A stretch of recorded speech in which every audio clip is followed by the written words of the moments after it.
Here for a job interview, right? What's your name? Leon. Leon Lane. Lane? Hearing this somewhat familiar surname, the bored female interviewer behind the desk raised an eyebrow. She looked at the thin young man with a weary complexion in front of her and asked in slight surprise, Lane, as in the Duke of Lionheart's Lane. No. The job-seeking young man seemed to be used to the question.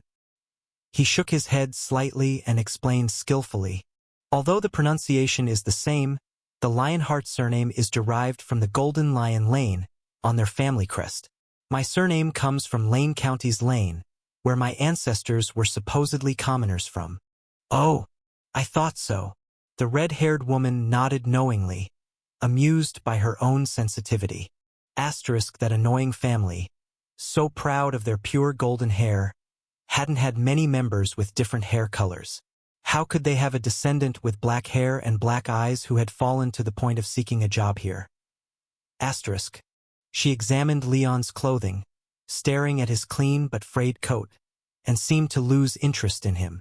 The red-haired woman lowered her head again and, while marking something absent-mindedly on a list with a quill pen, said, Then fill in commoner for family status and report your education level, any faith if you've undergone cybernetic modifications, whether you have a subcutaneous microdifferential engine implanted, and what specific crimes you've committed. Huh? Wait, what specific crimes? Leon was slightly stunned by the words, and he asked with some confusion, Excuse me, the last question you mentioned, you're asking if I have a criminal record, right? Hearing Leon's question, the red-haired woman furrowed her brows, then knocked heavily on the table twice with her knuckles, sternly reprimanding, You'd better be honest. This is the Purification Bureau, not a court. If you haven't committed a major crime that requires going to the gallows, why would you come here for a job? Just say what you've done. Don't try to play games with me. Asterisk no. I'm just looking for a job. How did it end up related to going to the gallows? Asterisk. Tis so secretive. Definitely up to no good. Seeing Leon unable to answer immediately, the red-haired woman snorted disdainfully, then knocked on the table forcefully again, glaring at him sternly as if interrogating a criminal. I'll say it one last time. This is the Purification Bureau, not a court. I'm neither able nor interested in judging you. The reason for asking what crime you've committed is to report your name and remove the kingdom's wanted order on you. So you'd better be honest. Don't cause yourself trouble, understand? Wanted order? Slightly stunned by the red-haired woman's words, Leon's pupils contracted slightly as he realized the misunderstanding. He cautiously asked, Excuse me, is this the capital city's first cleaning bureau? Cleaning bureau? This time, it was the red-haired woman's turn to be taken aback. She thought for a moment, seeming to understand something. After glancing at Leon's malnourished thin frame, her disdain faded, and she instructed while lowering her voice and frowning, pointing out the window. You came to the wrong place. This is the 6th Abnormal Purification Bureau, a department affiliated with the police department. The cleaning bureau you want is under the Department of Road Administration. It's in the building diagonally opposite, with the long queue at the entrance. Oh, right.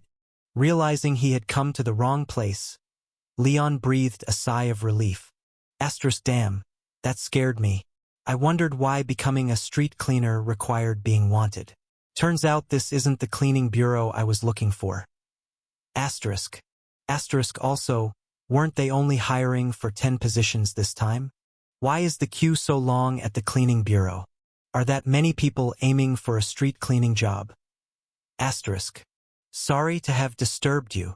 After apologizing politely, Leon glanced at the long queue outside through the window.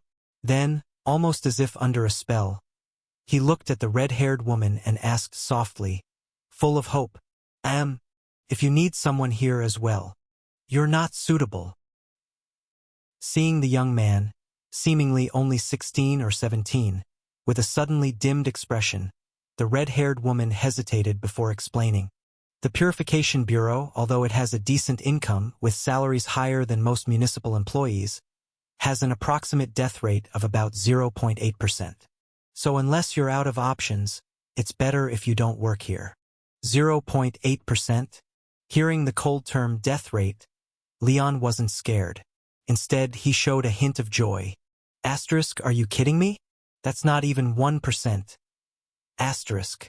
Asterisk, in my previous life, maybe that was one thing, but in this strange world with steam carriages running everywhere, workers doing jobs like furnace stoking, mining, magic infusion, and potion purification had an annual base death rate approaching 2%. The number of people disabled or poisoned due to machinery or potion vaporization was even several times higher than that. Asterisk. Asterisk, and considering their average working lifespan of about 30 years, almost no one could work their entire life without any harm. A yearly death rate of less than 1% is completely asterisk. I might not have been clear just now. Seeing Leon's somewhat interested expression, the red-haired woman shook her head and explained, "The Purification Bureau's death rate isn't calculated annually. It's monthly." Asterisk monthly? 0.8% a month, which means nearly 10% annually. This so-called abnormal Purification Bureau loses almost a tenth of its employees every year? Asterisk. Seeing Leon's shock-filled eyes, the red-haired woman slightly shook her head, then motioned for him to leave. "Now that you understand, please go. We only accept those who have committed capital crimes or those with controllable abnormalities.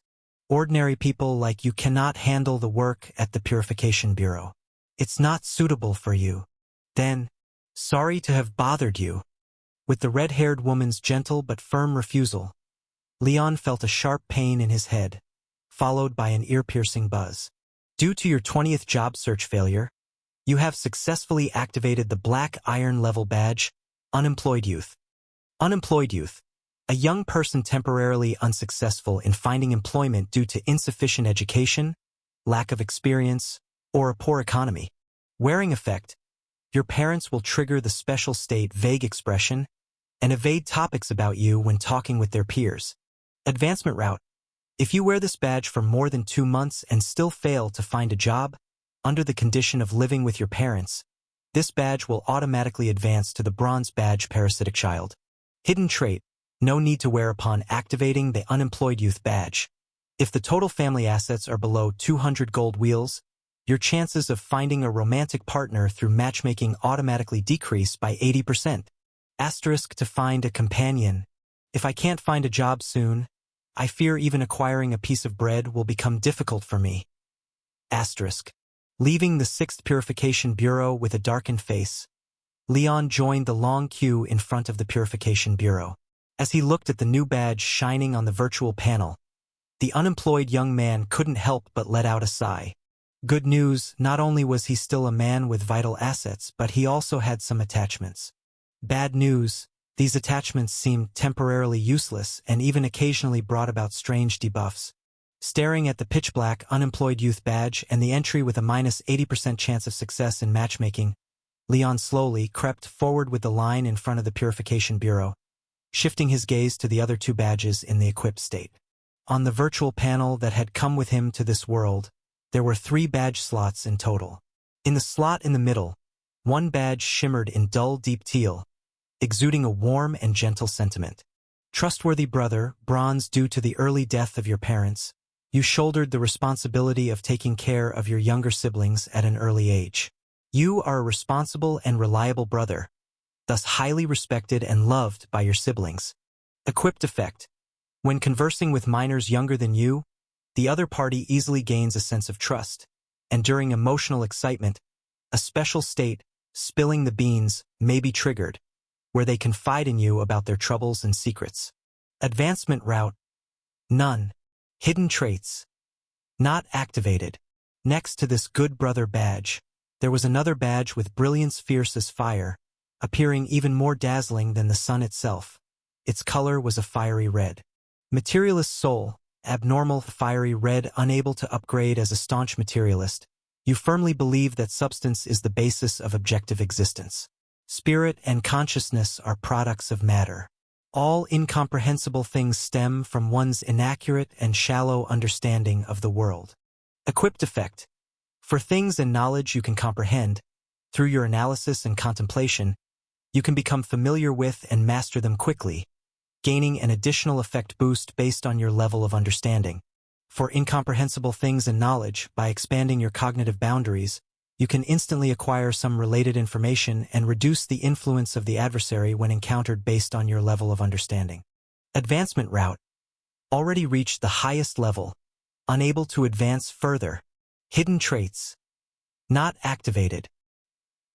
Just reading the description, this heterochromatic badge seemed quite impressive, but in reality it was nothing like that. This badge only triggered at the beginning, helping him master this world's language within 3 days to the point of normal communication. And since then, it acted as if it didn't exist, without any further movements. Though the activation difficulty was high, his badge plugin was absolutely not something within the normal range. He wondered if this situation fell under the controllable abnormality that red-haired woman mentioned. If so, then maybe he was quite suitable for that purification bureau. Unable to resist, he glanced back toward the purification bureau, then quickly shook his head, dismissing the absurd idea. Don't be foolish, that place had a 10% annual death rate. Moreover, judging from their attitude, the purification bureau was definitely not a department one could leave so easily.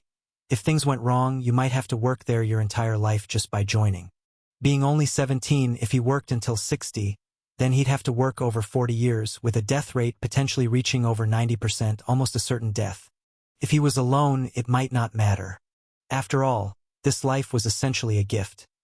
Rather than toiling in mines and smelting kills, falling ill and draining his savings only to end up in a hospital corridor like his neighbors in Veteran Lane, lying on sickbeds filled with vomit awaiting death, he might as well gamble it all now and use this worthless life in one last-ditch effort. But currently, his family consisted of 4 people. The 2 younger ones weren't even waist-high, and his sister, though only a year younger, was born with ailments and weak since childhood. Besides, due to a potion leak accident, she'd inhaled a lot of alchemical exhaust, leading to a lung disease that had persisted on and off. He might risk everything, but should he die at that purification bureau, the family would likely have the elder work to death first, then gradually starve the 2 young ones, ending with none surviving from all 4 of them. Damn! Reaching this point in thought, Leon couldn't help but lift his head, glaring at the still seemingly endless line ahead. Then he clenched his molars hard and spat viciously on the intricately patterned bluestone pavement underfoot. This goddamned world! As the sunset descended, its dim light pierced the alchemy-fueled clouds, cast onto the filthy streets of the capital city. Under the weight of someone's unusually heavy footsteps, those remnants of light were crushed step by step, until they ultimately vanished into darkness. After standing in line for over 2 hours and undergoing several rounds of inspection and questioning, certain unemployed youth was unsurprisingly eliminated. Even if Leon had already discarded every last ounce of dignity, clutching the interviewer's sleeve, fervently assuring them he could handle the job, he nearly knelt on the spot, desperately begging. But recognizing Leon's clearly malnourished, significantly skinnier frame than typical peers, the portly official responsible for selection didn't even bother responding, merely slapped him aside, then turned to the next applicant, disdainfully pinching the other's arms and legs before stamping a red, passed mark on the emaciated chest. Damn it! Recalling that scene, where they treated people not as people, but almost like choosing livestock, Leon habitually clenched his molars, exhaling a heavy breath of lingering frustration. Even after nearly 3 years here, he still hadn't grown accustomed to all the damn things. Asterisk in his previous life, though he achieved little, he had a harmonious family with both parents around, leading a peaceful life for half his journey. The greatest hardship was merely being scolded by a superior. Then, in the blink of an eye, he was thrown into this cursed world, having to fight with all his might for even the simplest survival. Truly, asterisk. Forget it. Rather than dwelling on such thoughts, he should consider where to find some work tomorrow to support his family a bit. Seeing that his home at Veteran Lane was just around the corner, Leon couldn't help but stop in his tracks, rubbing his stiff face hard, finally managing to squeeze a smile. Maintaining the faint smile on his face, Leon skillfully stepped into the poorly lit alley, quickly navigating through the cluttered, filthy old street, heading toward the low house at the southeast corner.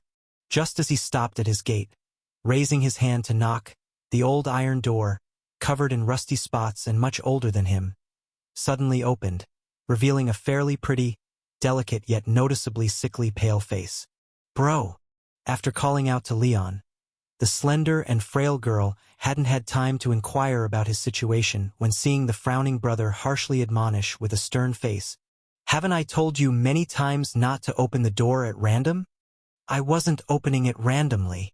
Unfazed by the reprimand, the girl gently took Leon's coat, dusting it off as she smiled and said, "I recognized your footsteps.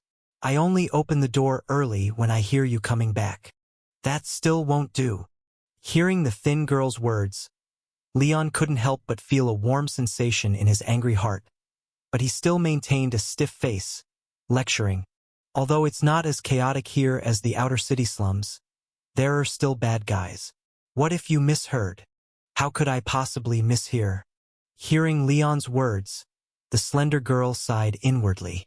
Even in the generally struggling veteran lane, not many had footsteps as heavy as her brother. Especially after recovering from that great illness 3 years ago, her brother's steps grew heavier. She could recognize his footsteps as carrying a burden of thousands of pounds, even in her dreams. However, confident she would never mishear, the slender girl chose not to argue with Leon. Instead, she took his coat to hang up and then entered the kitchen, bringing out the still steaming dinner. Seeing Leon sit at the table with exhaustion, bow his head, and start devouring the simple stew, she followed suit, sitting at the beaten old table on one leg, propping her pale and thin face on her white and skinny arms, gazing softly at Leon who was gulping down the makeshift stew. "It's really late, why don't you rest up? Why watch me eat?" Eating hastily due to a whole day of hunger, Leon felt uncomfortable being stared at by his sister and cleared his throat, lightly speaking, "Where are the younger ones?" "Asleep. Mm." Hearing this, the slender girl gently nodded, her smile soft as she nudged her chin forward. "When the sun went down, they were fussing to wait for you to come home before sleeping, but they soon started rubbing their eyes. Eventually, they both fell asleep by the table, snuggling together in sleep. I just carried them to bed. Next time, just leave them." Glancing at his sister's bloodless, fair face, Leon couldn't help but shake his head. "Your health isn't good, and the little ones have grown a lot over the past 2 years. Next time this happens, have them sleep alone first, and I'll carry them back when I return. Just cover them so they don't catch a cold." "Mm." The slender girl answered softly twice, not disputing with Leon, simply nodding with a smile, accepting her brother's care with a light push of her chin forward. Clearly, she didn't listen. Seeing her demeanor, Leon couldn't help but helplessly shake his head. Towards this gentle yet determined sister, he always felt at a loss. Seeing persuasion didn't work, he stopped talking further.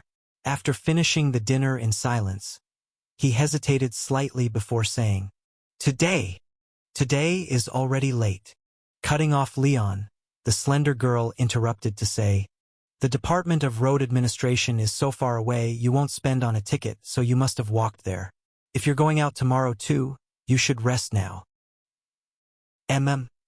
Realizing his sister had figured out his failed job search once again, Leon couldn't help but sigh, furrowing his brows tightly as he said, "It's my ineptitude if I could." "Brother." All right, I won't say it." Firmly fisting his hands, determining to try doubly hard tomorrow and find a job no matter what, Leon put away the tableware, heading to his small room. After tossing and turning for a while, he finally drifted into a troubled sleep. However, before dawn, the slumbering Leon was awakened by a violent, harsh coughing sound, akin to bellows, accompanied by his siblings' frantic cries. "Brother, get up. Please, get up." In the middle of the night, Leon frantically got up, carried his sister, whose face was turning faintly purple, and ran to the hospital. After more than 10 hours of tossing and turning, with bloodshot eyes, Leon sat by a dirty hospital bed, turning his back to the sunset outside the window. He looked at his sister, who finally stopped coughing, and asked quietly with a complex expression, "Anna, tell me, when did you stop taking your medicine?" Hearing Leon rarely address her by name, the pale and skinny girl on the bed shivered slightly. She knew that although her brother appeared calm now, he was probably on the verge of going mad. She could only lower her head and truthfully replied, "About 2 months ago. 2 months ago." Upon hearing this, Leon recalled for a moment, then couldn't help but clench his fists tightly. His mud-caked nails almost dug into the flesh of his palm. 2 months ago, it happened to be when he turned 16 and became an adult. That day, the consolation officer from the kingdom's army department visited as scheduled, announced his coming of age, and in accordance with that so-called new policy, forcibly stopped the bereavement compensation that should have been provided until the age of 22. That rare afternoon, bright and sunny without floating exhaust and dust clouds, was colder than the ice fields of winter in the hearts of his family of 4. When the Army Department, in order to balance the overspending accounts, chose to embezzle the compensation to fill military expenses, forcibly stopping the compensation doomed this family, which was already barely getting by, pushing them to the edge of the cliff. After recalling the events of that day, Leon silently clenched his molars, his hands turning pale at the knuckles from the strain.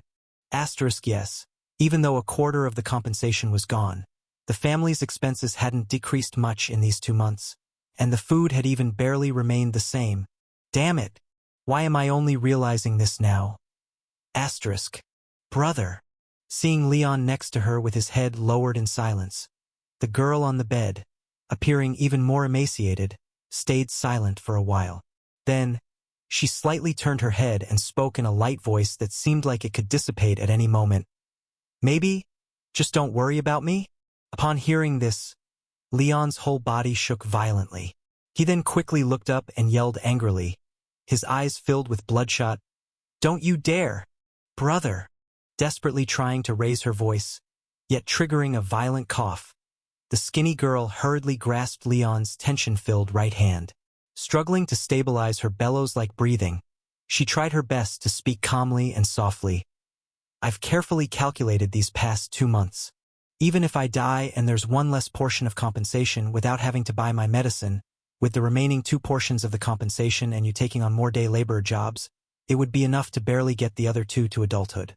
Also, my registered age is 1 year younger than my actual age, so after my illness, after I leave, as long as you avoid the patrols, secretly throw me into the sewage river outside the capital city at night, and hang my old clothes on the clothes rack at home to make it seem like I'm still there, we can collect 2 more years of compensation from the Army Department.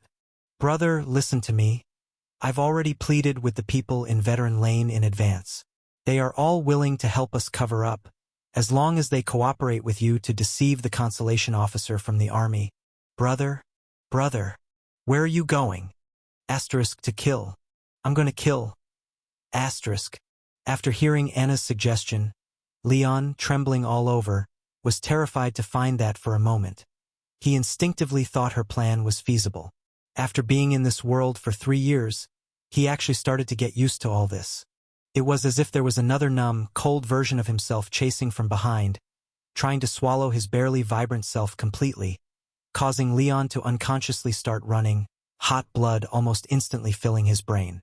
As he sprinted out, he roughly knocked over a medical cart, grabbed a blood-stained scalpel, and staggered out of the hospital, madly rushing toward the Department of Road Administration 3 streets away. If not for those bastards at Road Administration, placing the alchemy factory near residential areas, Anna wouldn't have gotten sick from the alchemy exhaust leaks. If not for their collusion with the factory, issuing a certificate claiming no pollution was caused by the leak incident, her disease could have been treated with compensation. If not for the shameless embezzlement by the kingdom's army department, the double compensation left by my mechanic parents would have been enough to raise my 3 siblings to adulthood. And if it weren't for this goddamn world being in such a terrible shape, I wouldn't have to struggle so desperately now and could at least live like a human. In red-hot rage, Leon crossed 3 streets with a scalpel in hand and rushed to the Department of Road Administration under the blood-red sunset, arriving at the square where people lined up like cattle yesterday. Though an hour was left until the end of the official workday set by the kingdom, the department staff had already begun streaming out of the brightly lit building, passing by the shabbily dressed Leon while talking and laughing. Next week, Master Wild's troupe will be performing his famous opera at the Central Cross Theater. Are you going? I'm not as cultured as you. I'd be interested in a circus, but opera's not my thing. Why are you asking me to see an opera? Where's your wife? Her? She does like opera, but she likes pretty bags and shoes more, especially the department store having a sale that day. No wonder, haha. Well, I can only wish your wallet good luck then. Opera, circus, bags, department store. If I hadn't heard them talking about these things, I might have almost forgotten that this wasn't a barren, impoverished world, and not everyone was suffering like this. Listening to the road administration staff in their smart attire chatting merrily, Leon couldn't help but slowly raise his head, the two eyes full of prominent blood threads, fixating on the brightly lit building in front of him. Anna was right. Rather than letting her illness drag the whole family down, the most correct choice would be to stop treatment, let her die of illness, then secretly throw her body into the sewage river filled with excrement and rancid water, somehow trick an additional 2 years of compensation from the Army Department, and use it to raise the remaining siblings until they grew up. But, sorry, I really can't hold on any longer. After toiling early and late for 3 whole years only to find life not improving but rather slipping into the abyss, Leon first pressed his cracked, bleeding lips tightly together, then quickly walked toward the Department of Road Administration building with his mouth full of that salty iron taste. Now was the department's closing time, the easiest time to slip in.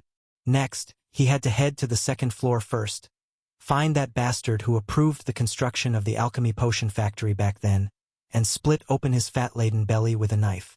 Then, amidst the chaos, run up to the 4th floor, find that scoundrel who falsified evidence for the potion factory, preventing the family from getting compensation and making it impossible to treat Anna's illness, and go down with him. Let all these damned... Bump! Are you blind? Didn't you watch where you were going? Casting a glance at the thin young man who had been knocked to the ground, a stout man coming from the corner frowned, wiped the dust off the front of his coat in disgust, then took a bite of a cheese-slathered burger and strode away from the fallen Leon. Getting up a bit dazed, Leon was slightly stunned as he watched the somewhat familiar figure. It was that fat bastard who selected cattle yesterday.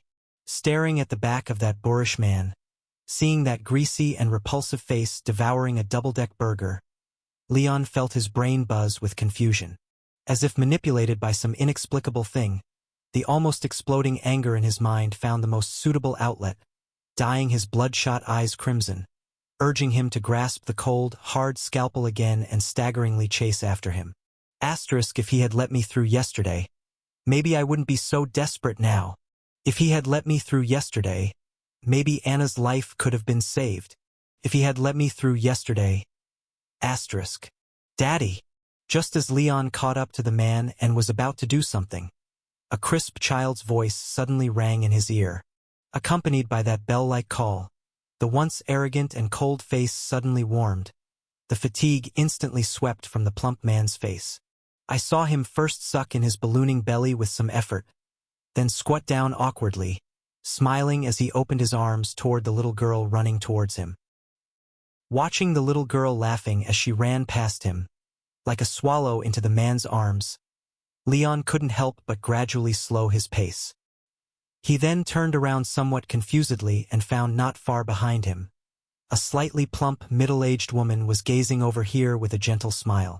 Asterisk, even living in such a shitty and screwed-up world, the way the woman looked at the father and daughter still held a kind of happiness that was enviable, exactly the same as the smile Anna had when she looked at me during dinner yesterday. Asterisk. Damn it! Mumbling something unintelligible, not knowing what he was cursing at, Leon's right hand loosened slightly, dropping the blood-stained scalpel with a clang. This instantly drew the suspicious gaze of the fat official. Completely ignoring the happy family of 3 that made people seethe with anger, Leon spat on the shiny bluestone pavement underfoot before quietly turning around and, with his signature heavy steps, headed towards the Purification Bureau set in the shadows. Asterisk taking revenge and then dying once and for all might sound damn satisfying. But sometimes, no matter how much you want to die, you have to live properly, at least to die with a bit more value. Asterisk.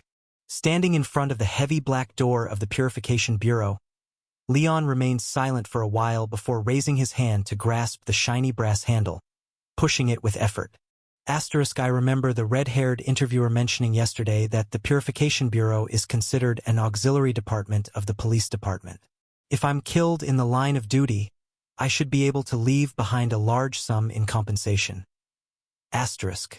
Asterisk. So if someone among the 4 of us in the family has to die first, and the remaining 3 can live through their tears, then let it be me. Asterisk.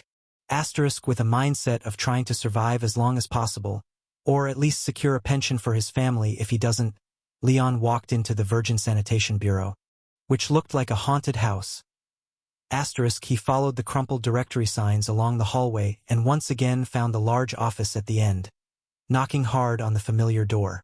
Is anyone there? I'm here for the interview. Creak.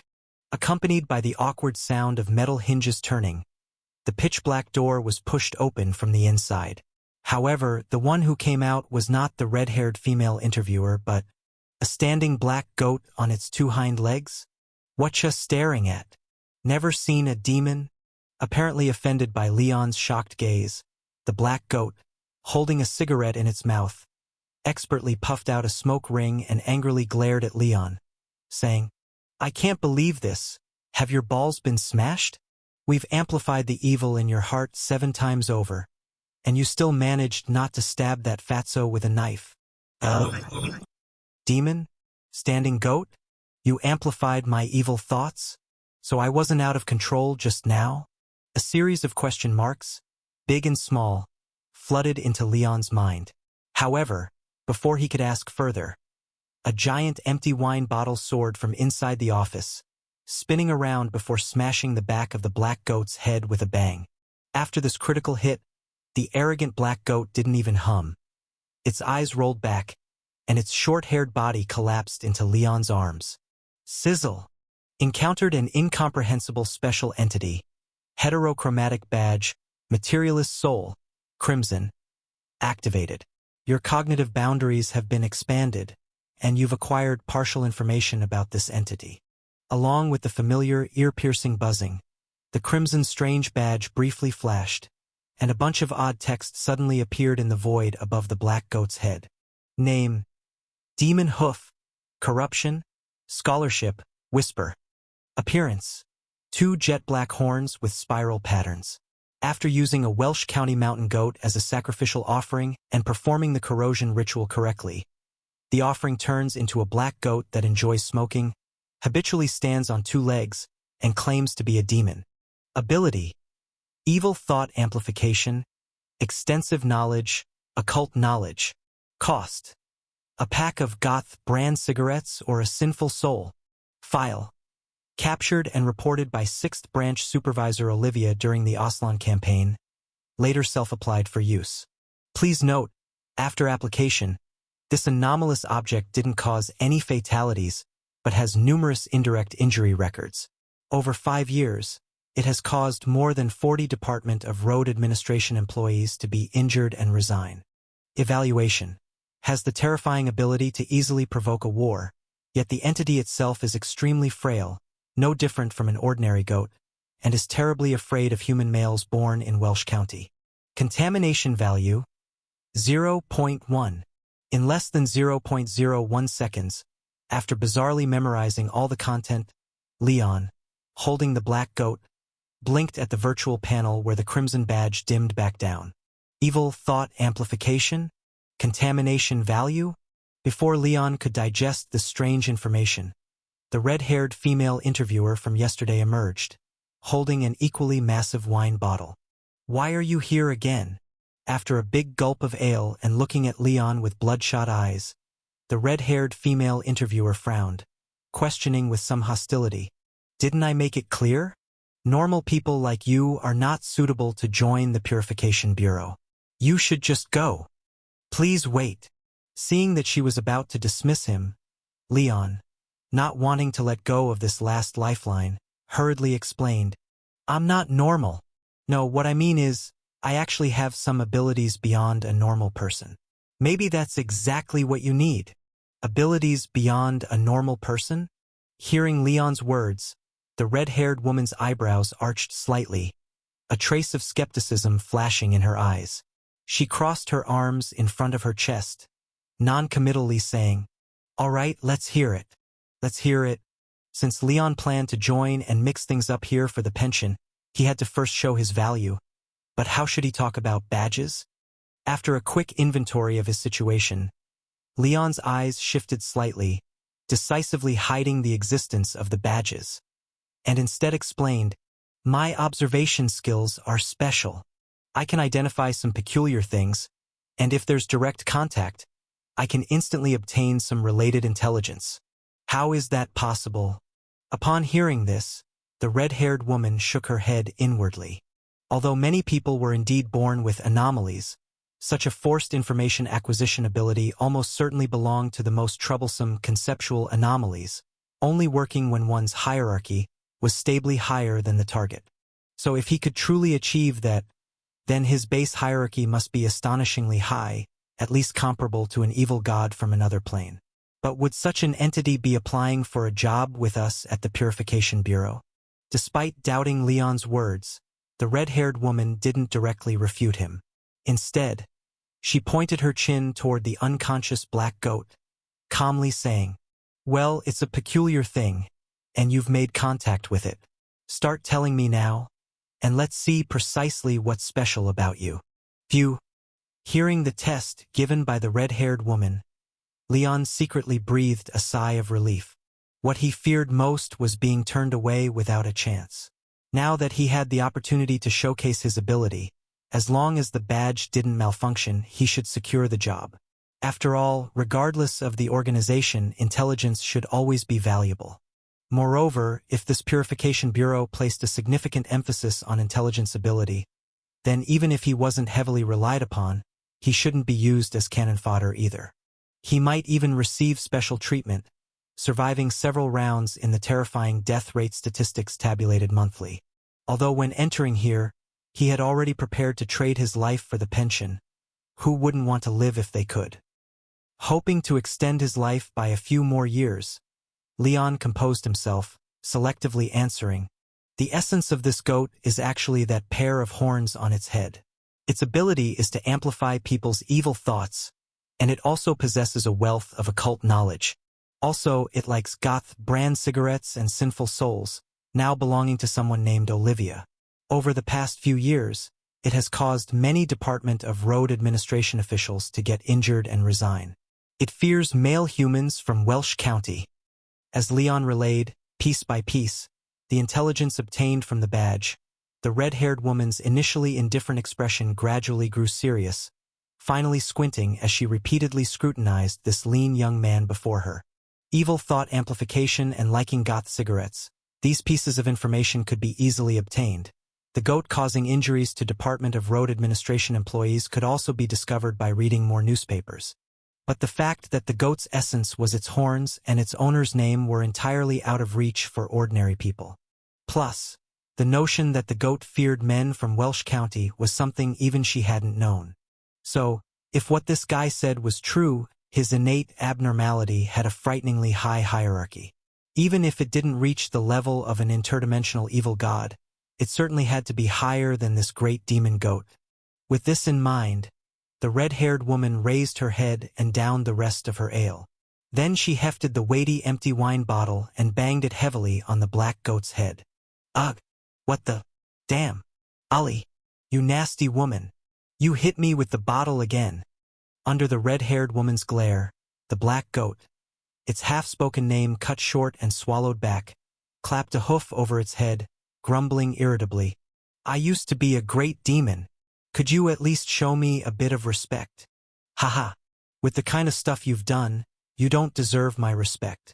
Tilting her head to drink down the last residual beer clinging to the bottle's walls, the red-haired woman pointed at the obviously uneasy Leon. Eyes slightly narrowed as she turned to the black goat.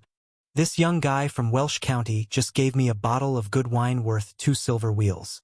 From now on, you're his. From Welsh County. Hearing the red-haired woman's words, the black goat couldn't help but tremble violently, glancing nervously at Leon before quickly realizing she was likely bluffing. It then crossed its forelegs in defiance, huffing with disdain. Hey, you can't fool me. With only 2 months till year-end, a headquarters audit is inevitable. Even you couldn't possibly mess around at a time like this. You're right, I was bluffing. The red-haired woman nodded, candidly acknowledging the black goat's insight, then slightly curled her lip in curiosity, asking, "But, you seem to be quite fearful of men from Welsh County. Damn it, how did she find out?" As the black goat's eyes darted, pondering how to hide its weakness, the red-haired woman chuckled softly, verifying the truth of the intelligence, before turning to extend her pale right hand toward Leon. With a friendly smile, she said, "Very good. It seems you're exactly the kind of person we need. From now on, you're a member of our Virgin Sanitation Bureau." Phew, it's really not easy. Hearing the news of his employment, Leon couldn't help but breathe a sigh of relief as the nervous expression on his face slightly relaxed. However, wait a minute, something seems off here. Reevaluating the red-haired woman's words, Leon's eyes widened in shock. Say that again? Your bureau is what now? Even though our Purification Bureau is an external department of the police department, it wasn't fully under the kingdom's police department, being a relatively independent and loose transnational organization. It had branches all over the world and accepted directives and leadership from various countries, responsible for handling special situations. Aside from the headquarters whose exact location was unknown, there were a total of 87 branches in our Purification Bureau, each assigned an astronomical constellation as a code name. The one you're joining is the number 6 Purification Bureau, codenamed Virgo, also known as the Virgin Sanitation Bureau. After leisurely introducing the situation of the Purification Bureau and seeing Leon visibly breathe a sigh of relief, the red-haired woman, satisfied by her mischievous pleasure, smirked. She then pointed to the black goat beside her and said, "As for our work, it's to deal with those troublemakers so that they don't affect the lives of ordinary people. It specifically includes, but is not limited to, extra-dimensional demons trying to scavenge souls, crazy evil gods attempting to impose their will, radical deities preparing to take control of the world, special anomalies born from human obsessions, ocean races planning to counterattack land, prehistoric civilizations frozen in polar glaciers, undead specters fleeing normal timelines, ancient creatures surviving in the Earth's crust, original inhabitants living behind the moon, and so on." Asterisk, holy crap. Is this world really that complicated? I thought it was just like a 19th century with a skewed tech tree, but I didn't expect there to be so many hidden dangers lurking behind the scenes. Asterisk. You actually believed that? Seeing the shock in Leon's eyes, made gullible by her bluff, the red-haired woman seemed to witness something amusing. She raised her hand to cover her slightly smirking glossy lips, her supple waist bending slightly forward, and chuckled softly in amusement. As her voluptuous figure moved slightly, the woman's face, already carrying a tinge of drunkenness, quietly blossomed with a faint blush, like a cluster of bright and charming oleander flowers, blooming silently in the dim corridor, emitting a slightly toxic sweet fragrance. So it was all a bluff. Scared me there, watching the red-haired woman laugh so enchantingly before him. Though just deceived for a moment, for some reason, the mood that had weighed heavily on Leon because of his sister's old ailment strangely lightened a bit. However, asterisk, wait a minute, what did I just ask? Did she answer me? Asterisk. In the midst of the red-haired woman's radiant smile, a thin mist suddenly drifted through Leon's mind, erasing a piece of his originally clear memory in a strange way, as if something had been quietly wiped away. Standing there indecisively for a while, unable to figure out the reason despite racking his brains, he had no choice but to temporarily bypass this strange fog and ask the question he was most concerned about. Excuse me, what about the Purification Bureau's benefits? The benefits are quite good. Staring into Leon's eyes and capturing that familiar sense of bewilderment, The red-haired woman answered with a smile. As long as you can pass the probation period, you'll become an assistant-level public servant of the kingdom, but the salary is dispersed according to the clerical level, and you should be able to earn around 12 gold wheels per week. 12 gold wheels? That much? Upon hearing the salary level of the Purification Bureau, Leon couldn't help but shiver all over, instantly forgetting that small bit of doubt. 1 gold wheel equals 10 silver wheels equals 100 copper wheels. So 12 gold wheels is 1,200 copper wheels, which amounts to 62,400 copper wheels a year for 52 weeks. According to the consumption level in the capital city, a rather sumptuous breakfast costs just 2 to 3 copper wheels at most. So after becoming a regular worker, with an annual income of over 60,000 copper wheels, he had already leapt from poverty into the threshold of the middle class. No need to say more, from now on, the Purification Bureau is damn well my second home. And besides the salary, you can also enjoy some other benefits. Glancing at Leon, whose breathing was evidently a bit rapid, the red-haired woman added with a smile, normal clerical-level public servants have 2 10-day-long vacations a year, along with weekends off. Including holidays, they can rest for about 160 days in total. However, due to the special nature of the work at our Purification Bureau, you need to be on call at all times, so there are no such vacations, and since you are not a wanted criminal and voluntarily joined a dangerous department, you can also receive plenty of special perks. Aside from double the pension, housing incentives, and other benefits like other public servants, you, your spouse, and all your direct relatives can enjoy free medical services, with everyone having a reimbursement limit of 2,000 gold wheels per year. Moreover, when your children reach schooling age, they can freely choose any public school except the Royal Internal School, and can advance internally without any exams, or freely transfer schools externally. When they turn 16, the Purification Bureau can also provide a recommendation letter for you.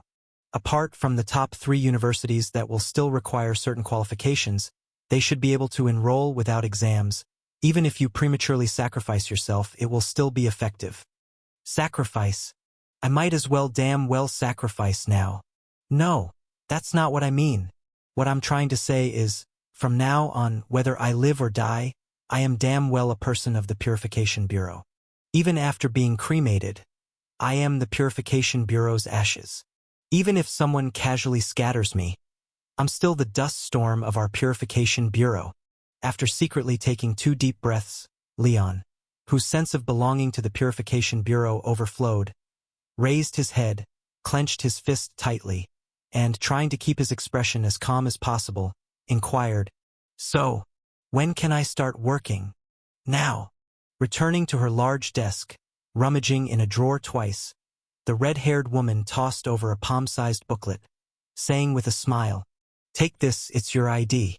Just write your name, then pin the badge inside it, and you're done with the procedures." That simple? Catching the little booklet, Leon doubtfully opened his newly acquired ID, and after examining the badge's design inside, he remarked in surprise, "This woman pushing a ball is... It's the emblem of our 6th Bureau." The red-haired woman explained.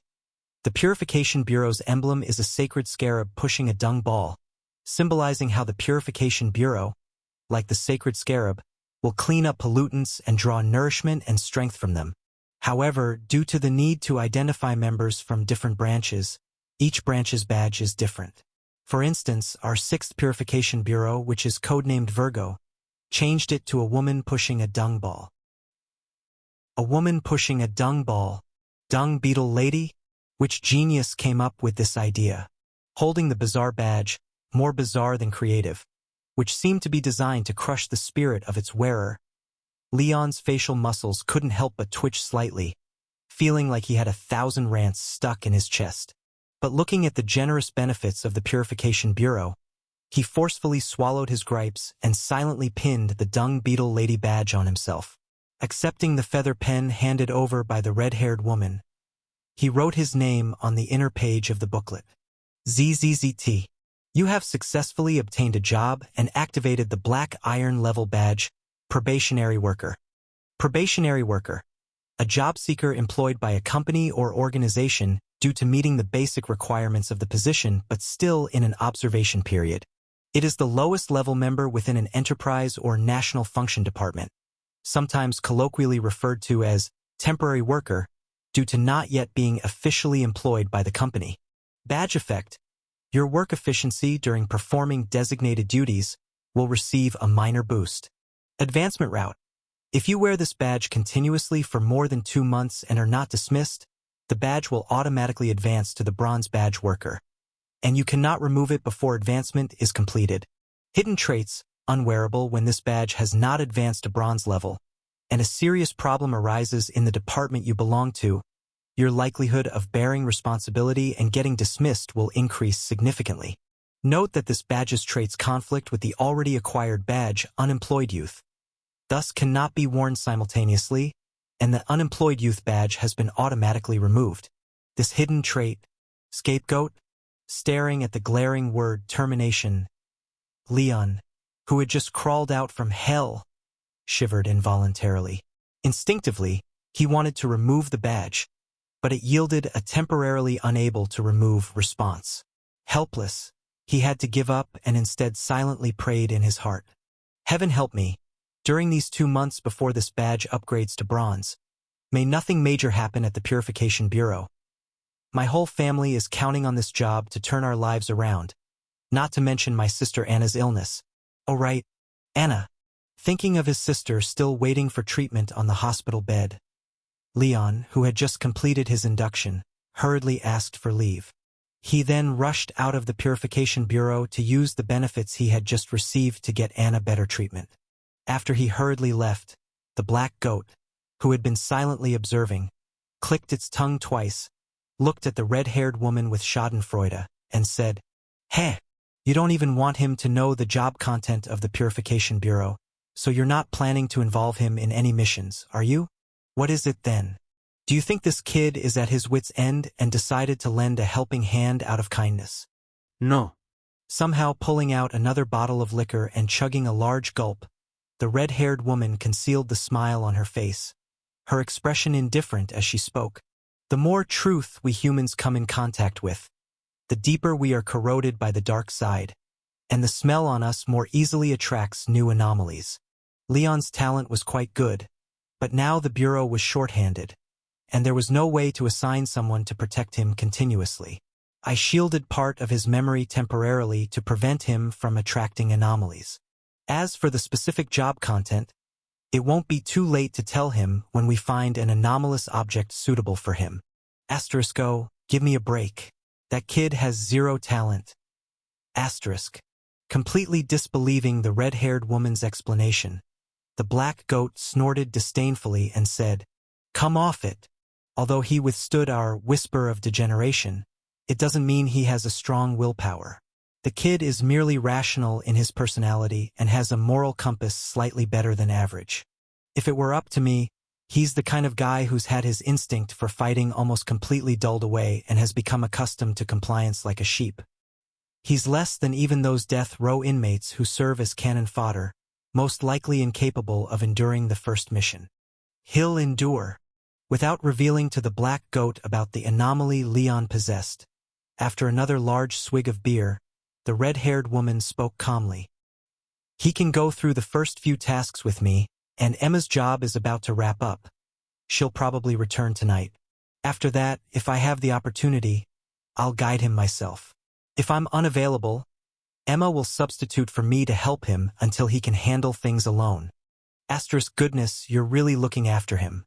Huh? What do you see in this kid? Asterisk. You better not mess around." The black goat furrowed its brows, annoyance written over its face. Purification Bureau's performance metrics are always calculated based on the number of regular members. Our 6 bureau's performance is currently ranked second to last. And with 2 months left until the year-end review, you're recruiting such a dead weight now? Concerned you don't secure the bottom spot. None of your concern. I can't be bothered to care. The black goat sneered. The number of people you've killed exceeds everyone I've met in my life. Honestly, I've always admired you, except when you excessively display kindness. As the most insane executioner in the Purification Bureau, can't you stick to your own business? Why pretend to be a kind-hearted person? Do you know how disgusting your sympathetic acts appear? Oh, Tess K. You can't seriously think lending a hand to that kid will save his life, can you? Observing the red-haired woman drinking indifferently with no intention of engaging, the black goat couldn't help but scoff and taunt. I know humans all too well. Struggling in darkness has become a numbing habit that barely keeps them afloat. But now, you've dragged him ashore, exposing him to sunlight. There's no turning back anymore.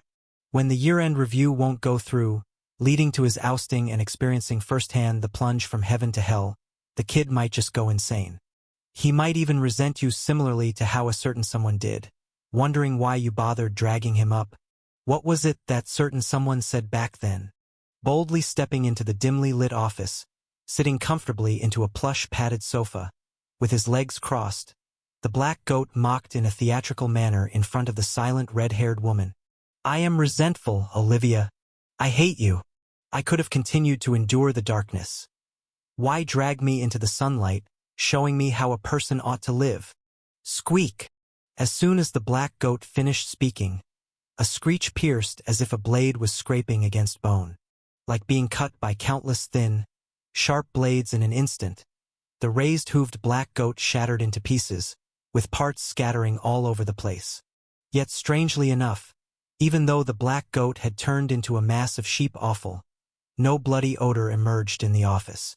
The woman behind the desk maintained her original posture unaffectedly, taking big gulps from her beer.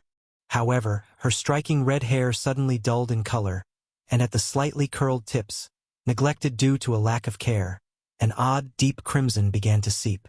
I've warned you plenty of times not to call me by my name directly. Discarding an empty bottle she didn't remember finishing, the red-haired woman crooked her finger towards the sofa.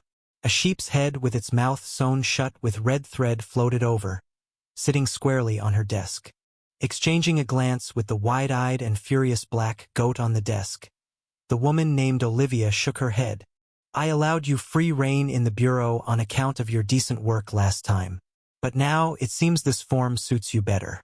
Moreover, I plan to visit Welsh County in my spare time, to thoroughly investigate what happened back then and why you'd fear men from Welsh County.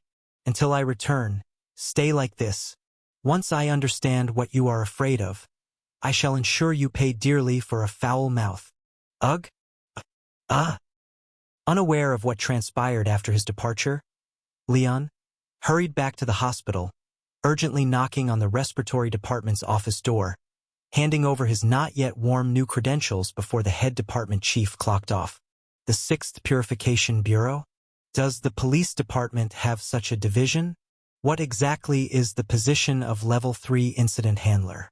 Accepting the credentials Leon handed over, flipping through them with skepticism, recognizing a few special markings, the previously doubtful fat chief's expression suddenly tightened. The kingdom's civil service framework comprised 5 levels, ranking from highest to lowest: executive, administrative, clerical, assistant, and auxiliary. As the head of a secondary hospital's respiratory department, barely scraping the front end of the auxiliary level by the time retirement came around, with some maneuvering, there might be a chance to sneak into the tail end of the assistant level. Yet this scruffy young man standing before him, wearing an old coat, was already an assistant-level civil servant, and the benefits were directly aligned with a clerical level. Someone like this, in 3 to 5 years, might just climb higher, entering the ranks of clerical civil servants directly. Damn! Wouldn't that make him equivalent to our hospital's director? Looking at the youth who probably hadn't turned 20 yet, the fat chief couldn't hide strong envy and a deeply rooted sense of jealousy. Leon Lane, a surname the same as Duke of Lionhearts, coupled with a sub-20-year-old assistant-level civil servant status, his background was self-evident. Undoubtedly from a prestigious noble lineage, likely even a well-resourced direct line.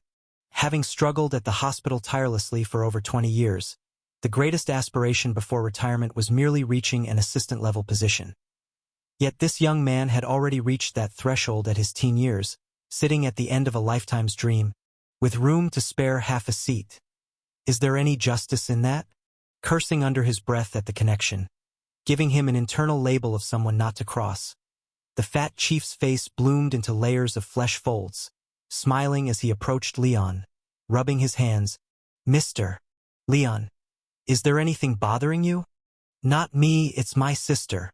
Briefly explaining Anna's situation, Leon hadn't even made a request when the rotund chief eagerly proposed transferring her immediately to the best ward, equipping her with the finest potions. He even patted his chest to assure Leon that he would personally follow up to ensure Miss Anna received the highest level of treatment throughout the capital city. Somewhat unaccustomed to the fat chief's overly warm reception, Leon, repressing the awkwardness surging in his heart, managed a few polite exchanges, then under a nurse's guidance, moved to a plush sofa in the VIP ward, awaiting Anna's arrival.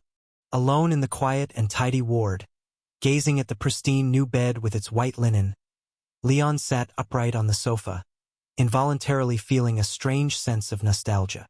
From fleeing the hospital wielding a scalpel to now, barely an hour had passed, yet the dire predicament cornering his family was already resolved. Not only was there hope for his sister's illness, but his family, long struggling bitterly at the bottom rungs of the capital city society, could now anticipate a decent living standard on his earnings. The only cost for all this was... What was the cost again? Ouch! Hot! Hot! Deep in thought about what exactly he had paid, Leon suddenly experienced a scorching pain at his chest. The badge representing the 6th Purification Bureau, the Dung Beetle Lady, radiated a frighteningly intense heat like a branding iron, burning him fiercely through 3 layers of clothing. A suitable uncontrollable afflicted conforming to job content has been detected, activating Black Iron Badge, probationary worker. Your work efficiency has slightly increased. The job content complies with... Wait, did I ever ask the Purification Bureau about the job content? It was as if someone had wiped away the fog from the glass, or like a curtain that covered the stage had been lifted. The previously forgotten job content bizarrely broke through the red-haired woman's smiling blockade and emerged from the depths of Leon's mind. A dimension demon attempting to plunder souls, a mad evil god wanting to descend its will, a radical deity preparing to control the world, special anomalies born from human obsessions, an undying specter that escaped the normal temporal sequence. His face was instantly covered with a dense layer of sweat, and every time he recalled a part of the job description given by the red-haired woman, more sweat would accumulate on his face. Some kind of near-instinctual intuition was constantly warning Leon that the beautiful yet dangerous red-haired woman might not just be pulling his leg. As Leon desperately tried to remember the job content of the Purification Bureau, trying to figure out how dangerous this uncontrollable afflicted could be, Anna, who was also filled with unease, was wheeled over by 2 nurses. Brother! Seeing Leon in the intensive care unit, the pale-faced girl seemed to find her backbone. Her tense expression relaxed a little. Then she urgently said, "Cough. They might have the wrong person. Cough, cough. Our family can't afford the special care fees, but no matter how I explain, they won't. Cough, cough, cough. Brother, please help me talk to them. We... Cough, cough, cough. Don't worry. They didn't make a mistake." Hearing Anna's heart-wrenching coughs, Leon, who was breaking out in cold sweat, quickly stood up, rushing over in a few strides to help the nurses settle his struggling sister back onto the bed. He gently reassured her, "I got a job yesterday. Now I'm an accident handler under the Department of Road Administration, and there's an annual reimbursement quota from the Medical Bureau. We won't have to spend our family's money. Got a job? And it sounds like a government position in the kingdom?" Anna couldn't help but show a happy expression upon hearing that. A flush of excitement appeared on her pale cheeks as she seemed eager to say something. But the next second, she realized it wasn't very likely for her brother to find a good job given his current situation. However, the hospital's attitude couldn't be faked, so, "Brother, tell me the truth." Gathering some unknown strength, the pale-faced girl grabbed the bed's handrail, forced herself to sit up, and glared at Leon urgently. "Did you... cough, cough. Did you take on some dangerous job to pay for my treatment? You... cough, cough, cough, cough. It's not dangerous at all. I'm perfectly safe." "Liar. Hearing Leon's explanation, the pale girl became more anxious, covering her mouth and nose while coughing. She gripped the handrail and shouted, "If you didn't take on those deadly jobs, where, cough, cough, cough, where would the money for this special care room come from? Cough, cough, cough, cough. In your current state, you shouldn't be talking so much." He held onto Anna's shoulders, forcing his coughing sister back onto the bed. Leon quickly explained, "This job really isn't dangerous. As for why the benefits are so good, it's mainly because there's no vacation as I'm on call all year round. If anything happens, I must immediately be present, and it's also very hard." Pulling out the Dung Beetle Lady card and showing the title of Level 3 Accident Handler, Leon made up a serious-sounding explanation. "See the job title? Accident Handler. My job belongs to the Purification Bureau under the Department of Road Administration.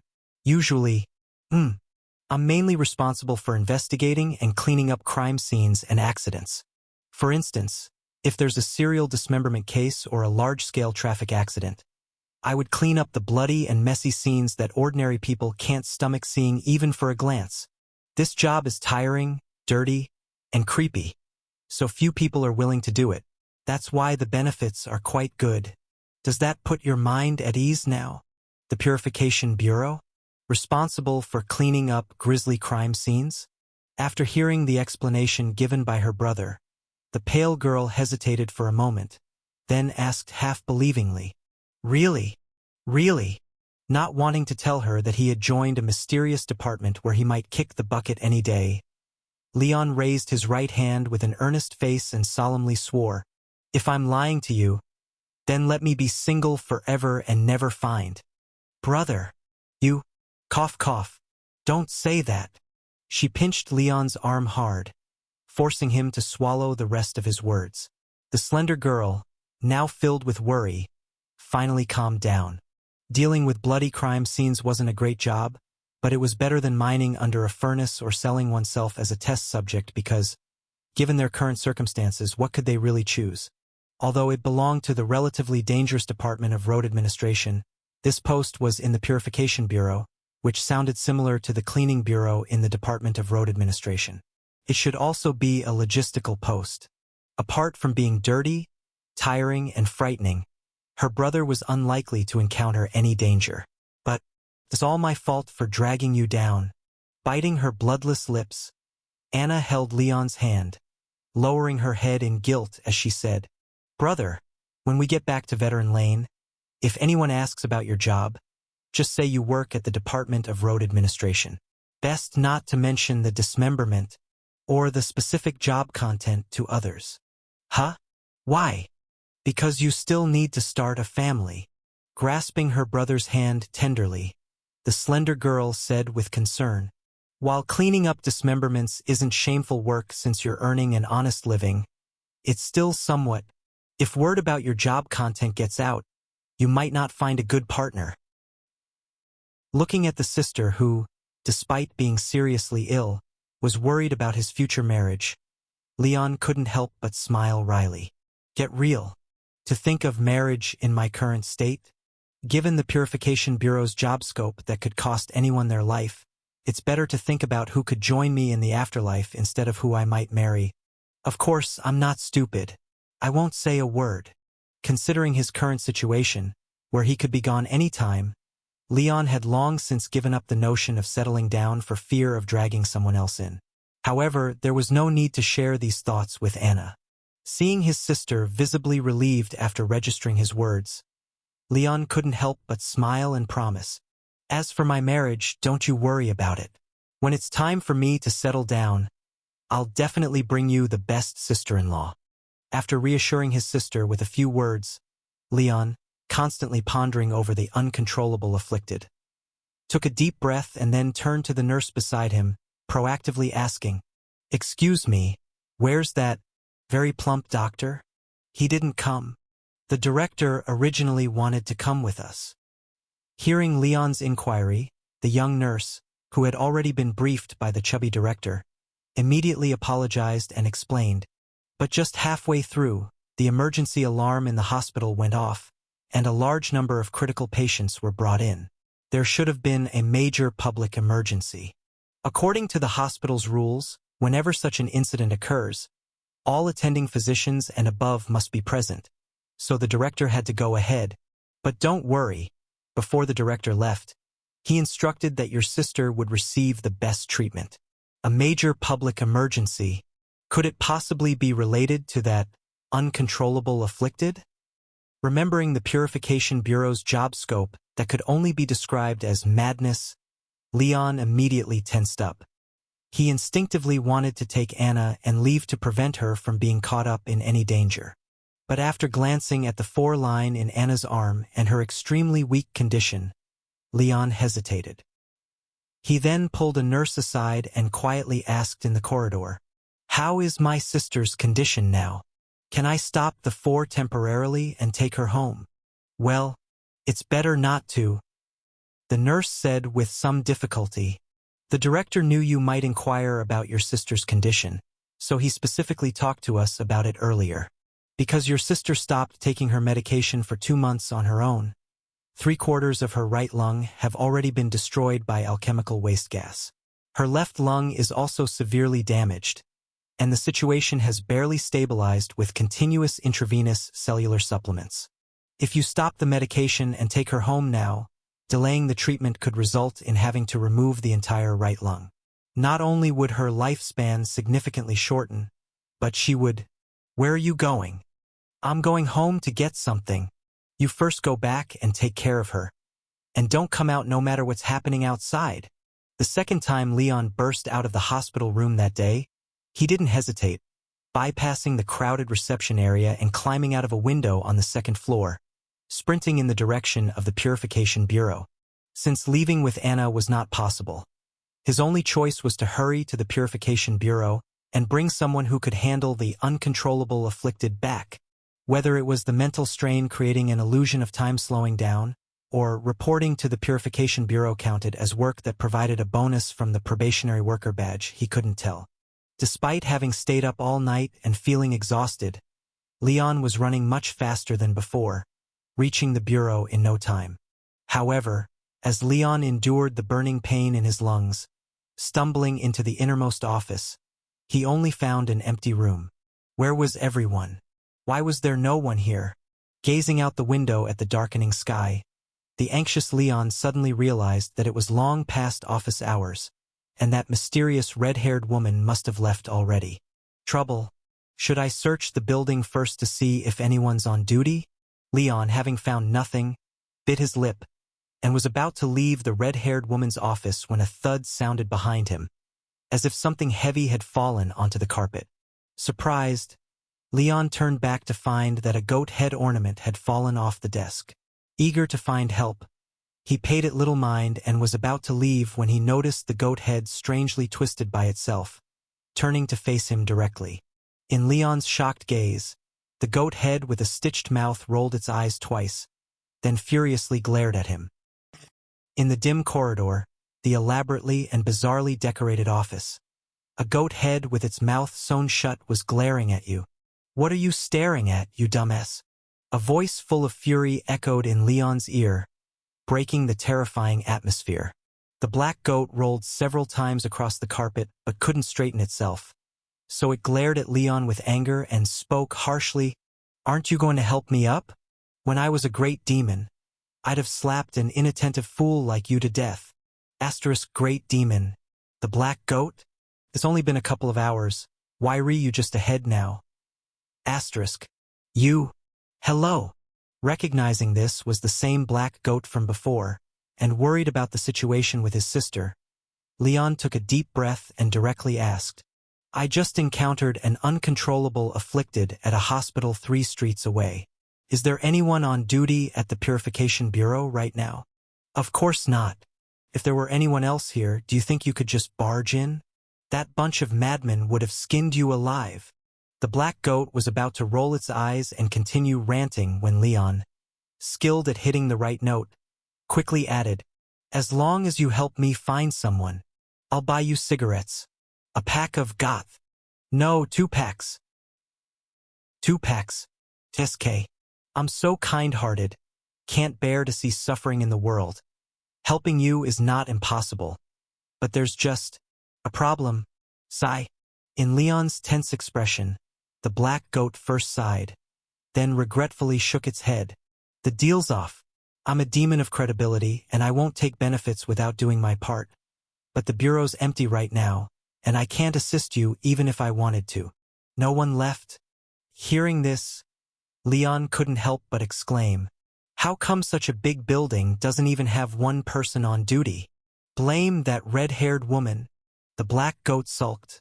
It's all her fault for sloppiness in her usual work, leading to consistently poor task evaluations. Worried she wouldn't pass the end-of-year review, she sent everyone out last month to boost performance, leaving the bureau so empty rats could run through. Kid, I'm telling you, don't be blinded by her beauty. Though she's good-looking, unrivaled even among pure-blood succubi, she's a drunkard, a spendthrift, petty, and unhygienic. I've even seen her scratching her feet with the office door closed. That woman is pure trash. Hey!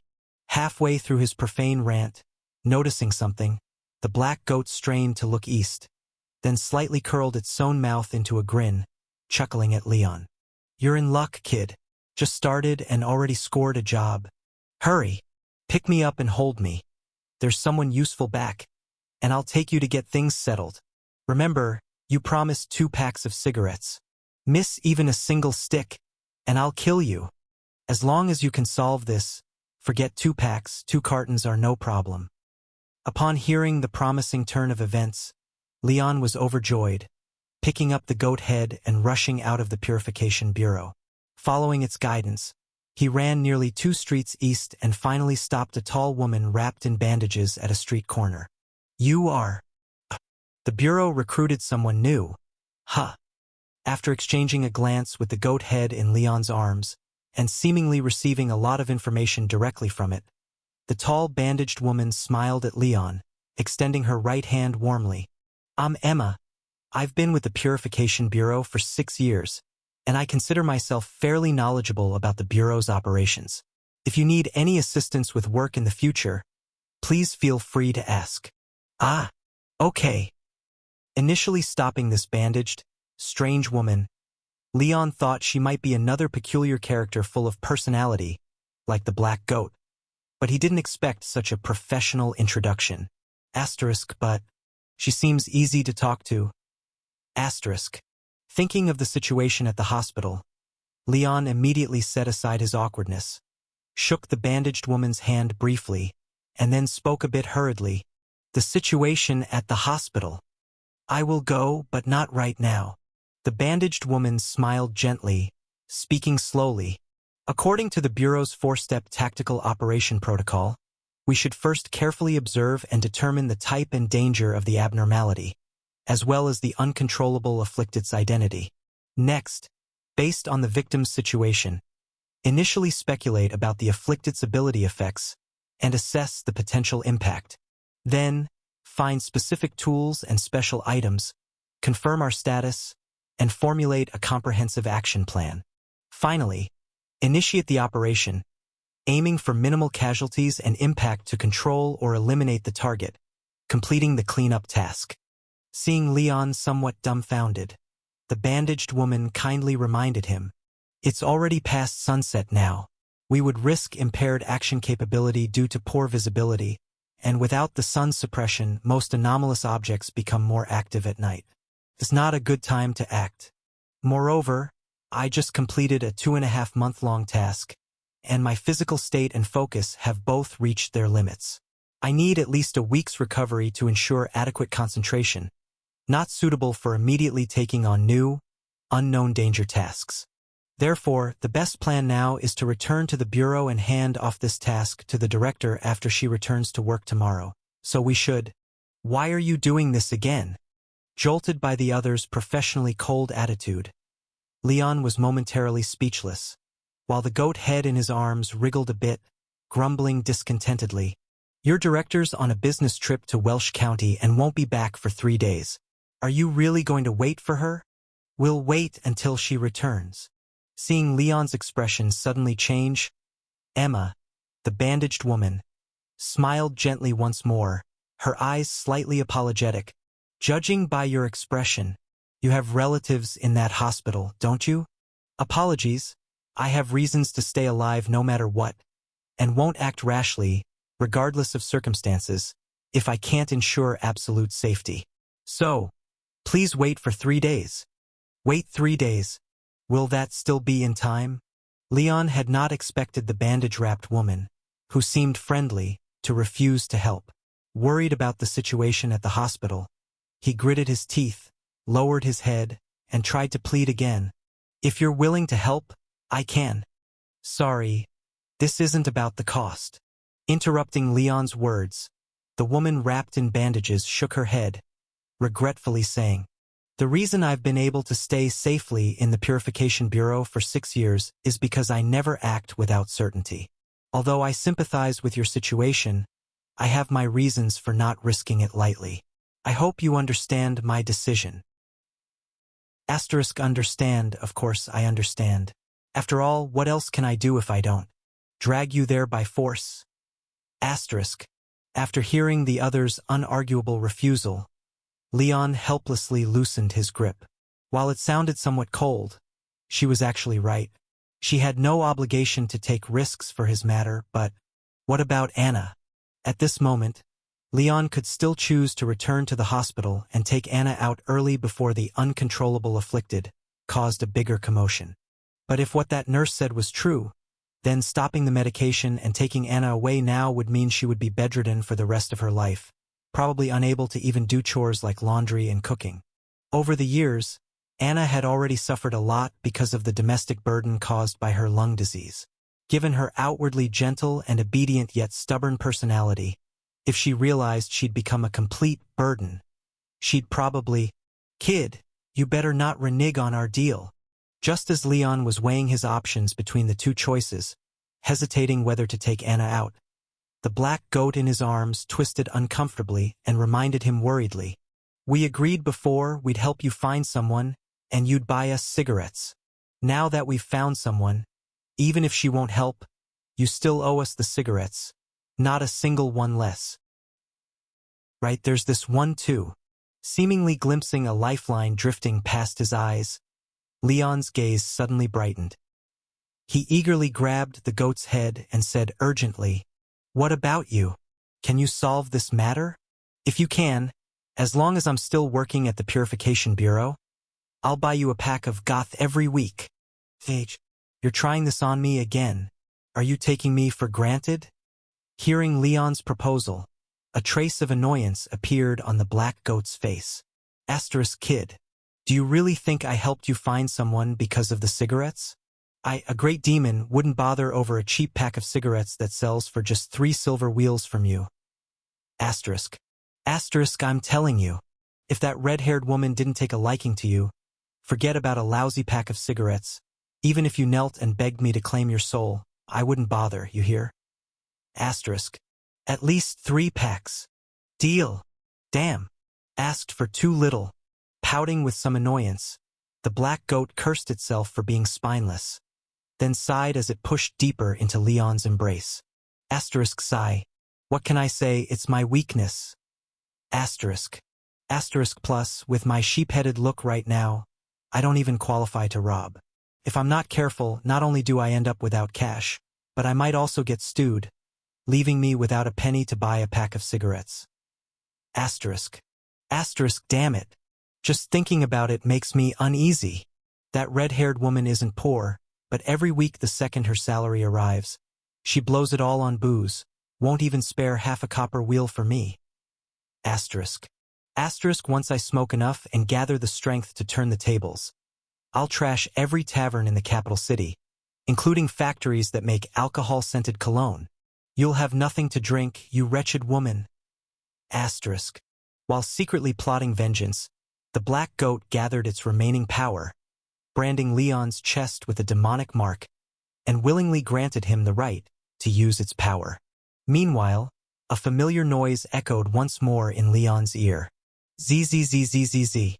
For the first time, you have acquired the right to use anomalous object, the hidden trait of the heterochromatic badge, materialist soul, crimson. has been activated. Materialist soul, heterochromatic, crimson, non-upgradable. Wearing effect, advancement route, hidden traits, badge slot +1, current slot count, 4, anomalous items required for next slot, 2. With the mechanized prompt, the virtual panel, which originally had only 3 slots, scrolled and quietly added a 4th slot, with a cyan badge shaped like a sheep's head already embedded inside. You have obtained the right to use Demon's Horns. The bronze level badge Demon's Follower has been successfully activated.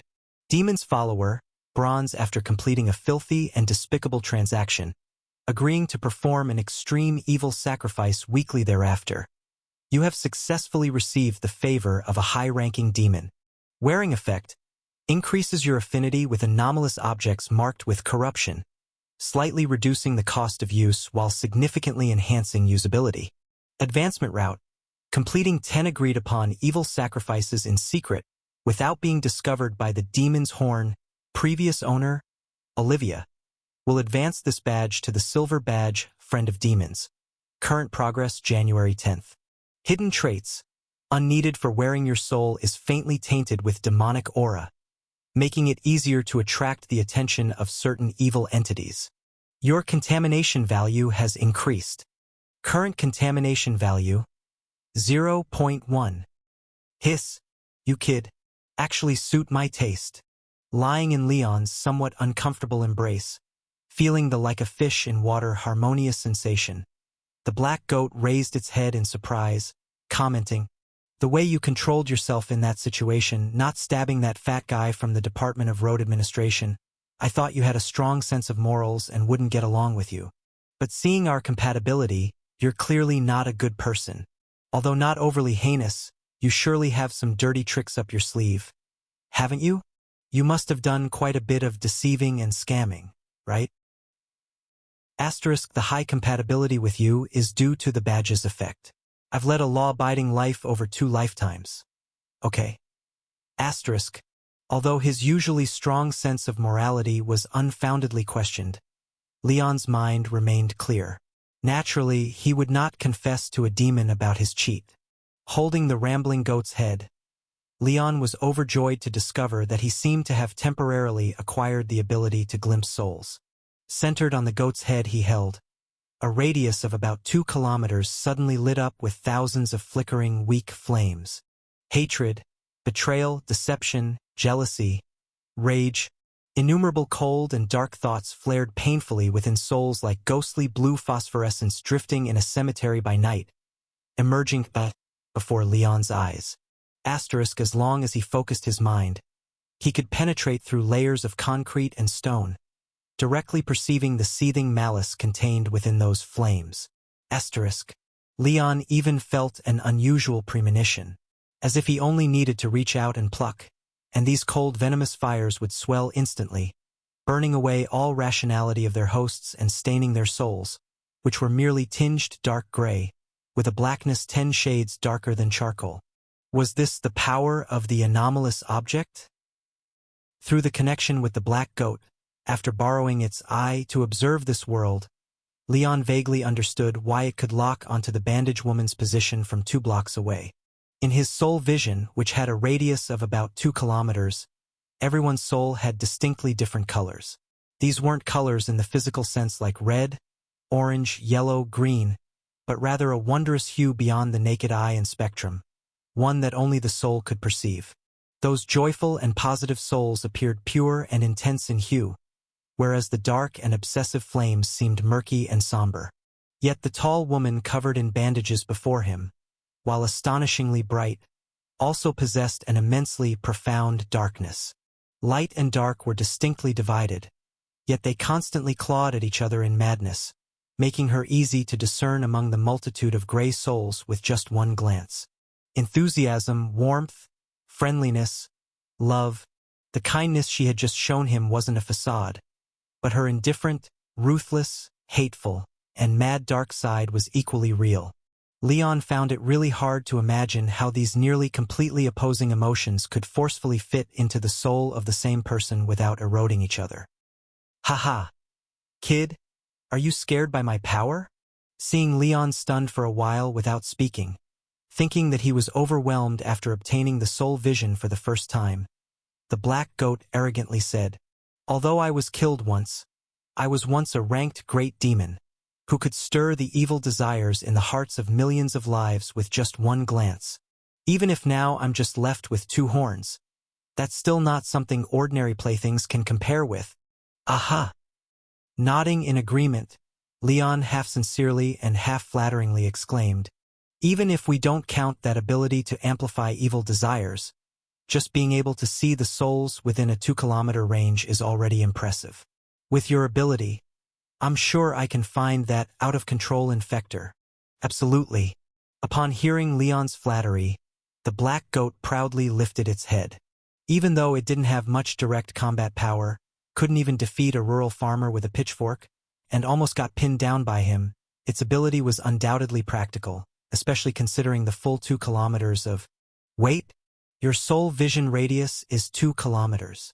Leon was slightly stunned at hearing this, then shook his head and said, No. "Damn, you scared me." Hearing Leon's denial, the black goat let out a sigh of relief. Damn that red-haired woman. Now I'm so weak that my vision diameter is just over 2 kilometers. If this kid also had a 2-kilometer vision diameter, wouldn't he be catching up to me? Luckily, he doesn't. 2 kilometers is the radius of my soul vision. After hearing Leon's words, both the black goat and the bandage woman froze, especially the black goat, whose shock and envy were almost spilling out of its dark face. Your vision radius is 2 kilometers? My vision diameter is damn well just 2 kilometers. Damn it. The ability I lent you, you're using it better than me? Wait. Casting a glance at the black goat, whose expression was a mix of shock and anger, the bandage woman, who just had a face of guilt, straightened her expression and pointed at the astonished black goat, asking, "Did you just get its approval and acquire its ability? Now you also have soul vision and can see the colors of other souls." "Pa, I didn't approve of him at all. Hurry and return the ability. I'm not giving it." Under the envious stare of the black goat, Leon nodded and said, "Yes, for instance, your soul is black and white. Prove it to me." Interrupting Leon's words, the tall bandage woman grabbed Leon's shoulders with eyes seemingly burning with fierce flames and excitedly said, "I don't know what my soul looks like. No need to tell me what you saw. Since you have obtained that goat's ability, then amplify my evil intent so I can feel it." Looking at the bandage woman full of excitement, feeling the vice-like grip on his shoulders, Leon's breathing suddenly quickened. Asterisk, it seemed she had something very important, needing the black goat's power? Then if I used this as a condition, could I? Asterisk. I'll help you. Seeing through Leon's thoughts with ease, not even needing him to speak, the bandage woman, who had just sternly refused to take risks, fervently promised, "As long as you prove it to me, then promise to help me once more in the future, I will immediately go to the hospital." All right. Unexpectedly, the situation took a turn for the better. Overjoyed, Leon hugged the sheep's head tightly and tried to extend his will, gently guiding the dark side of the bandage woman's soul. Bang! It was as if a long-repressed volcano had been completely triggered. Countless ferocious black flames exploded instantly, burning all the way along Leon's will. And the bandage woman's gaze abruptly changed. The excitement and joy in her eyes were instantly replaced by something sharper than knives and colder than glaciers, making souls tremble. Just one look into her eyes made Leon's breath catch, for the first time understanding what it meant to turn murderous intent into solid form. At that moment, the way the bandage woman looked at him had surpassed anger and hatred, as if staring at a heap of rotten flesh mixed with blood and bones, ready to pounce and tear him apart at any second. Sorry. Releasing the grip from Leon's neck, the bandage woman apologized with a look full of remorse, seeing the handprint on his neck quickly turning from red to dark. I lost control for a moment. Sorry. I'll make it up to you, whether it's money or anything else you want. No. Cough, cough. No. Cough, cough, cough. Asterisk so. I really almost got strangled to death. Asterisk. As Leon managed to recover from the glance, his throat hurt like hell. While waving his hand repeatedly, he bent over and began coughing hard. His eyes filled with the relief of narrowly escaping death. Luckily, he hadn't dared to use more force, only gently stirring a bit. If he had provoked a little more of the bandage woman's dark side just now, he might indeed have been strangled dead on the spot by her. Ha! Fool! Watching Leon cough persistently, the black goat, who had silently observed everything, couldn't help but mock gloatingly. You don't even know how to redirect the target's evil intent to others. Just return the ability to me. Giving you such a good ability is a pure waste. Return the ability to you? Does that mean the ability you lent me you can't take back on your own? Keenly catching the information within the black goat's words, Leon discreetly noted this intelligence in his mind, then sincerely asked, "Can you teach me how to?" "No way."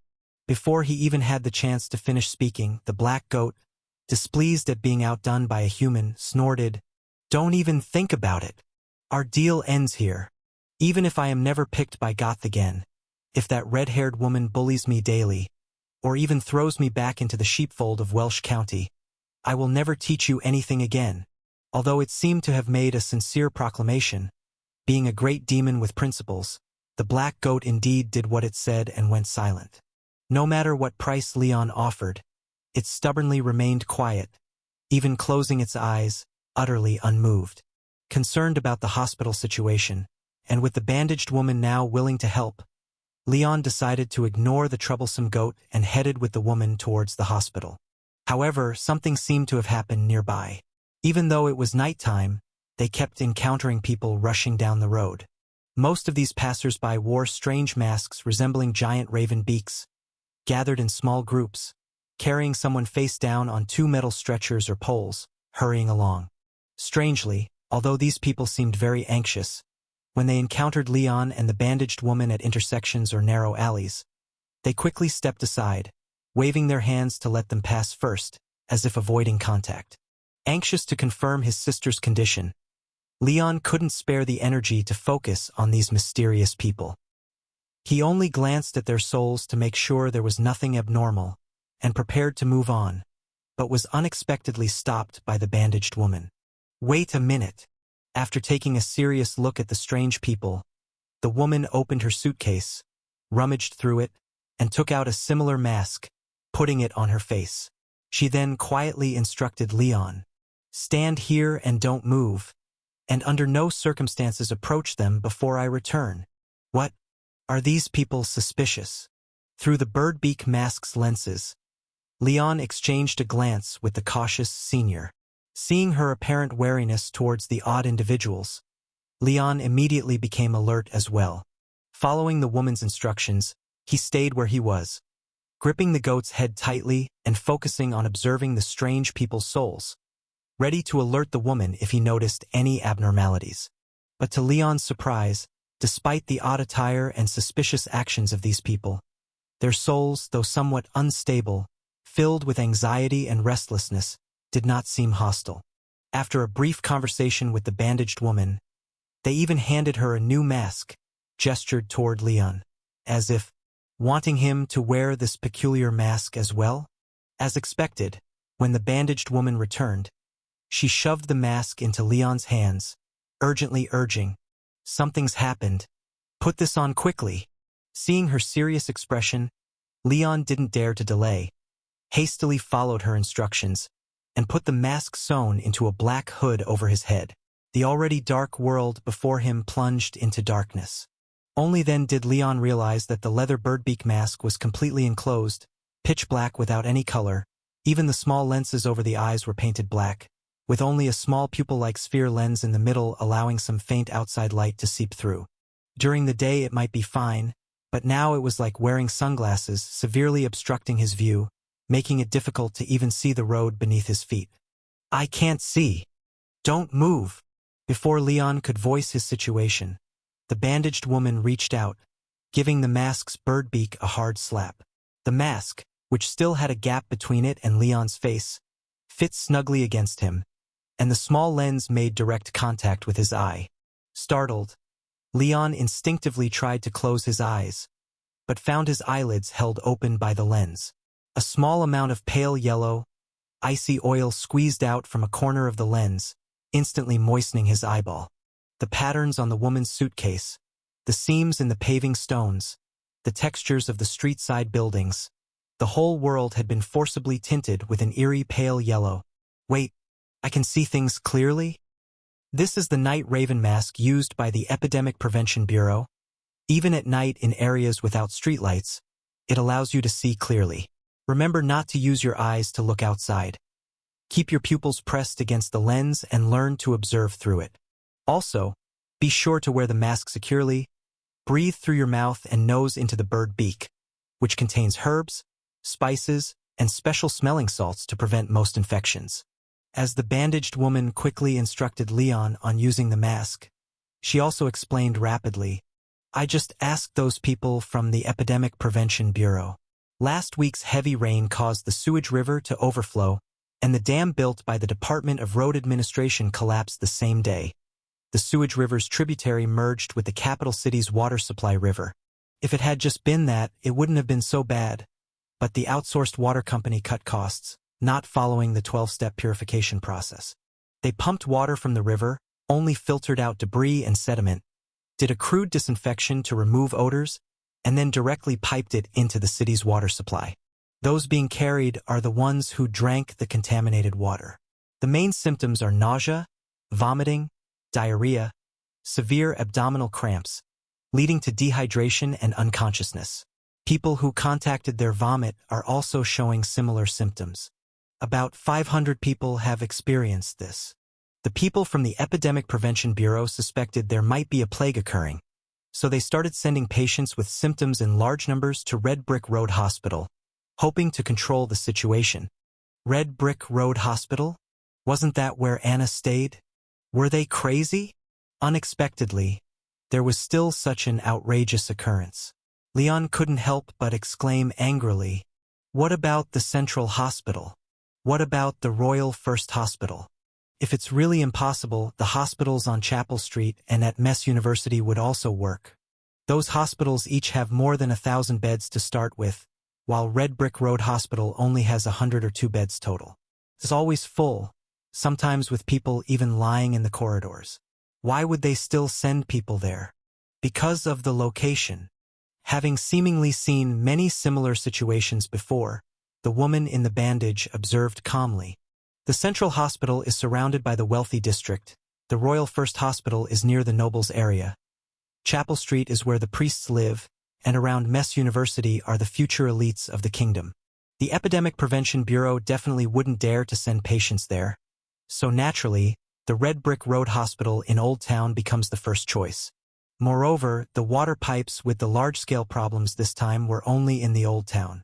Meanwhile, the water intake point for the new district water company was further upstream, unaffected by pollution from the tributaries of the sewage river.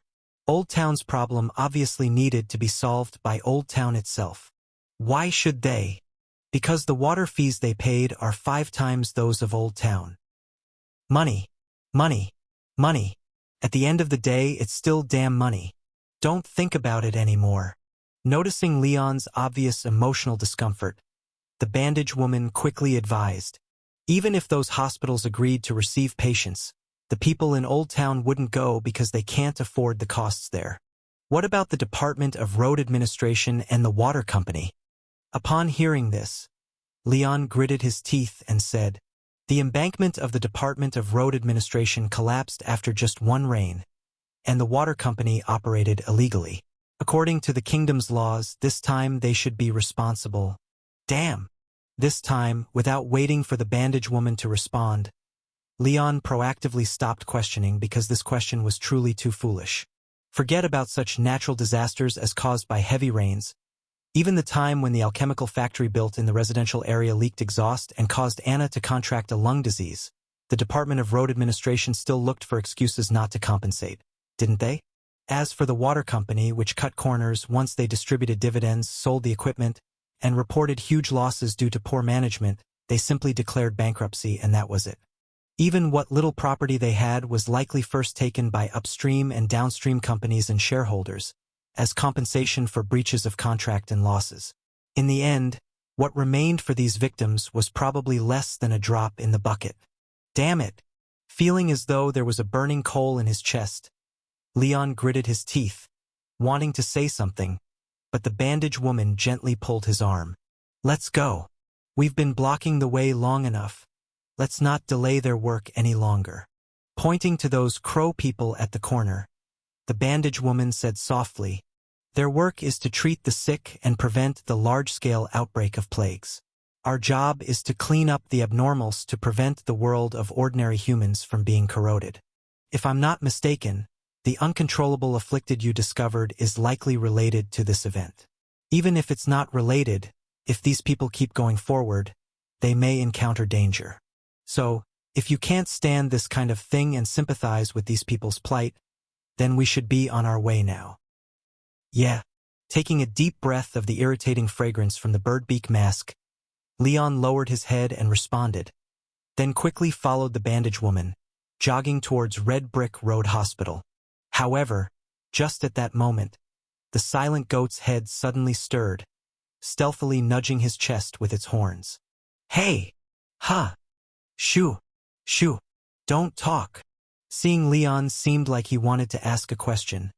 The black goat hastily instructed, you just listen while I speak. Even if I ask you questions, you don't need to answer. Just by looking at your soul, I can tell if you agree or not. Glancing at the back of the bandage woman in front, Leon immediately understood that this black goat, who claimed to be a demon, wanted to make a deal with him secretly, without being discovered by the Purification Bureau. Was this considered a temptation from the demon? Thinking of this, Leon's expression became alert, instinctively wanting to open his mouth and report to the bandage woman, so that she and the Purification Bureau behind her could pay attention to this demon trying to make trouble. But, rest assured, I won't impose any conditions on you, and you won't need to do anything for me. Glancing at Leon, obviously bright yet underneath hiding a soul burning with intense black flames, the previously sulking black goat remarked with a grin, once we find a suitable target, I'll teach you how to guide human malice, inciting them to slaughter each other. How about it? Are you interested? Oh? Didn't you just say even if you were thrown back into the sheep pen in Welsh County, you wouldn't teach me anything? That was then, this is now. Noticing Leon's confusion from his soul, the black goat chuckled and shamelessly said, just tell me if you want to learn. Upon hearing this, Leon couldn't help but furrow his brow. I definitely wanted to learn. After all, without paying any cost, why wouldn't I agree? But, can a demon be so kind? Kindness was impossible, it was impossible in this lifetime. When a demon didn't discuss deals but instead unusually generously wanted to help you, heh, that only proved it wanted more. Seeing Leon, who was clearly full of vigilance but didn't report him to Emma, the bandaged woman, a gleam of satisfaction appeared in the eyes of the black goat. His judgment had indeed been accurate. Asterisk this kid, although barely counted as a good person and even more moral than most, had perhaps accumulated too many unsettling things in his heart, whether due to his naivety or the darkness of this world, or perhaps both. Such a person was naturally destined to fall into the abyss. Asterisk. Pressing against Leon's chest as he ran, the black goat endured the morality and goodwill which demons despised, taking a deep breath of the boundless fury hidden beneath the light. It immersed itself in the extreme madness that wished nothing more than to destroy everything and start anew, closing its eyes in deep ecstasy. With a sharp blade in hand, the intention to kill naturally arose. Asterisk now, you could barely endure it only because you were weak. Once you gained enough power, would you still want to let anger recklessly burn your soul like now? Asterisk. Keep it up, kid. We will definitely help you well. Help you deal with that annoying trash, help you reap those sinful souls, and even help you achieve that ludicrous vision deep within your heart. But when you think you've achieved your ideal, relishing in the fulfillment, if you find that everything is returning to its former state, the world's essence remains the same, or even becomes worse, the abyss welcomes you. Could you ask for me? Through the glass door of the special care ward, the girl in the hospital bed couldn't help but tug at the nurse's sleeve beside her, asking worriedly, "Has my brother come back yet? And is something wrong outside? Why are there so many people lying in the hallway? Perhaps it'd be best not to go out." Glancing at the increasing crowd of patients outside, nearly piling up to the door of the special care ward, the young, handsome nurse spoke with some apprehension. For so many patients to come at once, either there's a large-scale poisoning, or there's some acute infectious disease. If it's the former, it's fine, but if it's the latter, then it's already too late. Glancing outside the ward and seeing a pool of vomit that had already reached the door, an older middle-aged nurse sighed and shook her head. The fact that patients are placed at the door of the special care unit shows our hospital might have reached its limit. If it really is some infectious disease, even if we stay inside, we can't avoid it. We might even already be infected. In that case, since it's unavoidable anyway, why not open the door and let them in? Seeing those patients convulsing constantly on the cold floor tiles, some clutching their stomachs and wailing miserably, Anna bit her bloodless lips, saying with a hint of unwillingness, "Even though there's only one hospital bed here, there's still a row of sofas, and the floor is carpeted. It's at least more comfortable than lying on stone tiles. Is that okay?" "Of course." After looking at Anna with mild surprise, the elder nurse's eyes flashed with warmth, smiling gently as she said softly, "This is your ward. As long as you're willing, it's not a problem." Having said that, she motioned to the younger nurse, whose expression was a bit grim, to open the door of the special care ward. She bent down to help a nearby patient inside. However, seeing the small child who was surprisingly heavy as if welded to the ground, both nurses widened their eyes. Even though they're female nurses, working in a hospital often required them to lift heavy objects, so they're not lacking in strength. If it had been a burly man, it's understandable if they couldn't lift him. But this was just a child barely over 10 years old. How, God forgive! Accompanied by the boy's cries of pain, both nurses were horrified to discover that the sensation they had felt was no illusion. The skinny little boy really was welded to the ground. This. Seeing the boy's arms sinking into the floor tiles, the young nurse sat down fearfully, her lips trembling as she tried to say something, only to see the older nurse's expression suddenly change. She hastily dragged the young nurse up from the floor, pulling her back into the ward with brutal force. Rip! Ah! The sound of tearing cloth and a woman's scream occurred simultaneously. The young nurse clutched her bloody right hand, screaming as she fell back onto the carpet of the ward, where she had been sitting just moments earlier. Beside a torn piece of her nurse's uniform lay a layer of bloody skin. Its size matched her palm perfectly, clearly just torn from her hand's palm. Seeing the patients in the hallway slowly sinking into the hospital floor tiles, the older nurse, quick to save her colleague, felt her legs abruptly give way and collapsed onto the carpet, whispering in horror, What is going on?" When something went awry at the Red Brick Road Hospital and it began to swallow patients bit by bit, Leon, who was already nearby, just felt a sharp pain in his eyes and discovered that the entire world before him had darkened. "Wait! Don't go in yet." "Why?" The bandage-wrapped woman he grabbed by the arm turned her head back in confusion, only to be surprised as if dazzled by a strong light. Both Leon and the black goat in his arms were tightly shutting their eyes, with tears streaming down Leon's eyes profusely.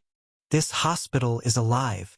Gazing up at the black flames soaring in his sole vision, Leon, whose eyes were burned by the flames, endured the searing pain akin to burning, and explained to the bandaged woman while clutching her arm, "Just now, at the moment you were about to walk in, it's as if it received some kind of signal. It suddenly gained its own soul and it's probably as strong as a few hundred ordinary souls.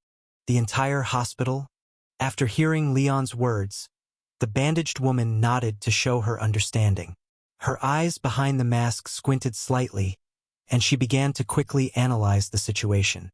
If a hospital suddenly gained a soul, the most likely scenarios would be an anomalous object directly attached to the building, an uncontrollable afflicted's ability to manipulate the building, or the entire hospital being temporarily peeled away from the world, thus not following the rules of reality.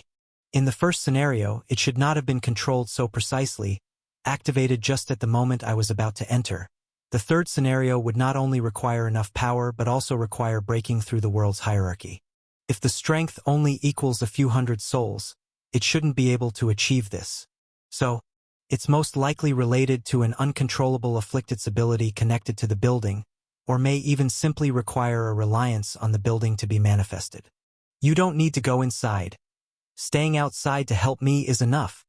Standing at the hospital entrance and pondering for a moment, the bandaged woman bent down to open her suitcase, retrieving several sets of matte metal parts from its bottom and quickly assembling them with nimble hands and feet. As the item she was assembling gradually took form, Leon was quite surprised to realize it looked somewhat familiar. A long brass tube inscribed with spirals internally, a trigger assembly composed of a machine chamber, a damper spring, a locking device, and a trigger mechanism, a stand clipped under the long tube, a shoulder rest conforming to the curve of the shoulder, and a monocular scope mounted atop the long tube. No, this doesn't fit the image, right? I thought you'd storm in left hand wielding a Bible, right hand wielding a war hammer, chanting incantations, and using a mystical prop to purify the strange. Instead, you hand me a giant sniper rifle in return. In Leon's bewildered gaze, the bandaged woman, who had completed the assembly of the gun, first retrieved 3 small silvery cans from the bottom of the suitcase, clicked one onto the side of the brass barrel, then opened what seemed to be the magazine below, showing Leon the bright white metal long nails inside. This is a portable nail gun the director got for me from the military department, powered by a single-use gas canister. Its range and power are much less than the normal version, only about 500 meters, but it's enough to penetrate the hospital's outer walls and directly kill the target. While speaking, the bandaged woman handed the other 2 gas canisters to Leon, seriously instructing, "I'll go in later to look for the uncontrollable afflicted, see if I can directly resolve it. If I can't do it, I'll try my best to bind it close range. If that happens, don't hesitate, just shoot." Moreover, even though there are quite a few nails left in the gun, there are only 3 gas canisters, so you only have 3 chances.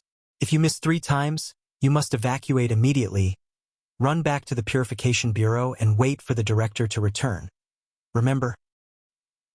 Got it. I've got it. But you trust me too much, don't you? Looking at the ground at that oddly shaped brass sniper rifle, Leon was a bit at a loss. Though I had no shortage of chicken dinners in my past life, I always used a keyboard and mouse. Never once have I handled this thing with my hands. It'd be a blessing just to successfully fire a bullet, let alone hit the target while you're engaged in a close-range fight. Honestly, I'm really afraid that with this one shot, not only will I fail to kill the uncontrollable afflicted, but I might also accidentally hit you instead. You don't need to worry about hitting me. Seeing Leon's hesitation, the bandaged woman gently reassured him. Since I'm letting you shoot, I obviously have confidence that you won't accidentally hit me. I just adjusted the scope and sight for you. As for the specific operation method, I'll explain it to you in detail next. Regarding operation, I might know a little bit. After recalling the film and TV works he'd watched in his past life, Leon uncertainly said, "Find a high point with a good view, spread your legs and lie on the ground. Keep your body in a position close to the ground.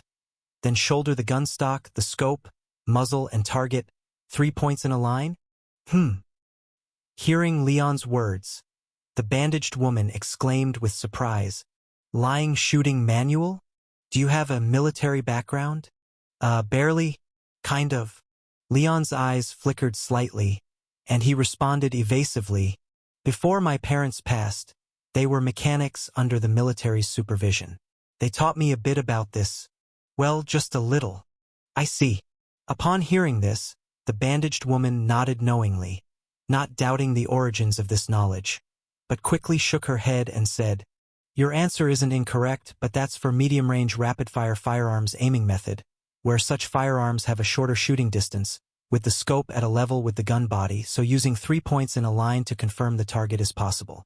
But mine is different. As you can see, the scope is higher than the gun body. If you shoot using the 3-point lines rule, the nail will fall below the target.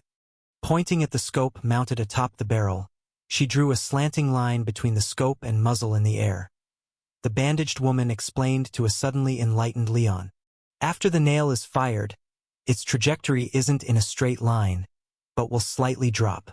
To use this medium long-range precision rifle, you must understand the nail's flight trajectory.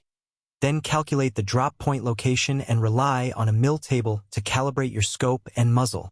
Sizzle!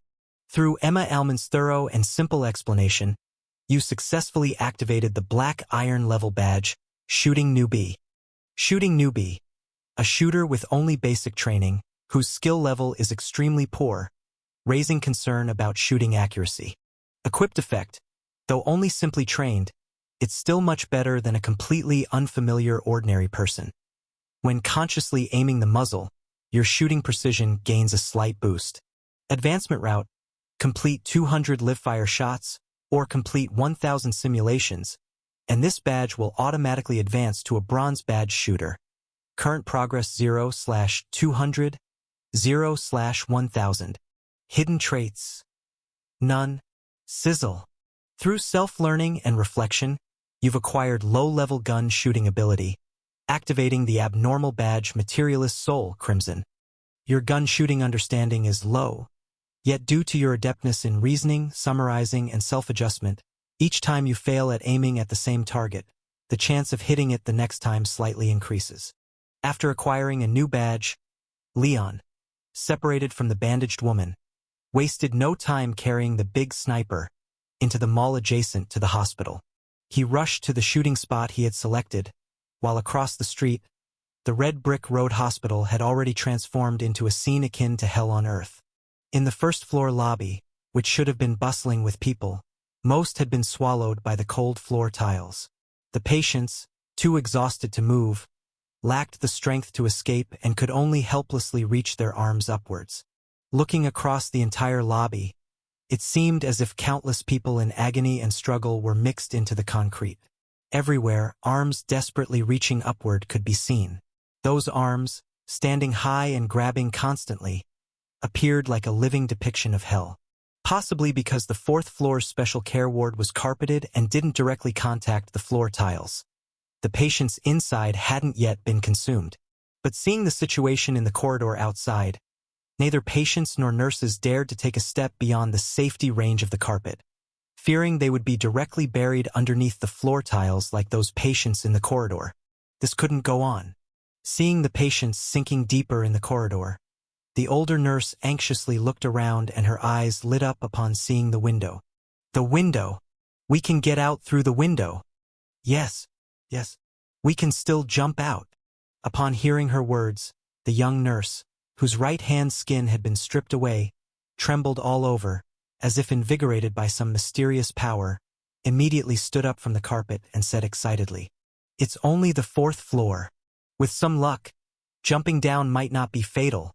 Wait, cough, wait, you don't have to jump." Hearing the young nurse's words, Anna, propping herself up from the bed, hastily spoke to stop her. Bed sheets, curtains, cough, and the sofa fabric. As long as we tie these together and find a sturdy place to fasten, we can climb down safely. I'll do it.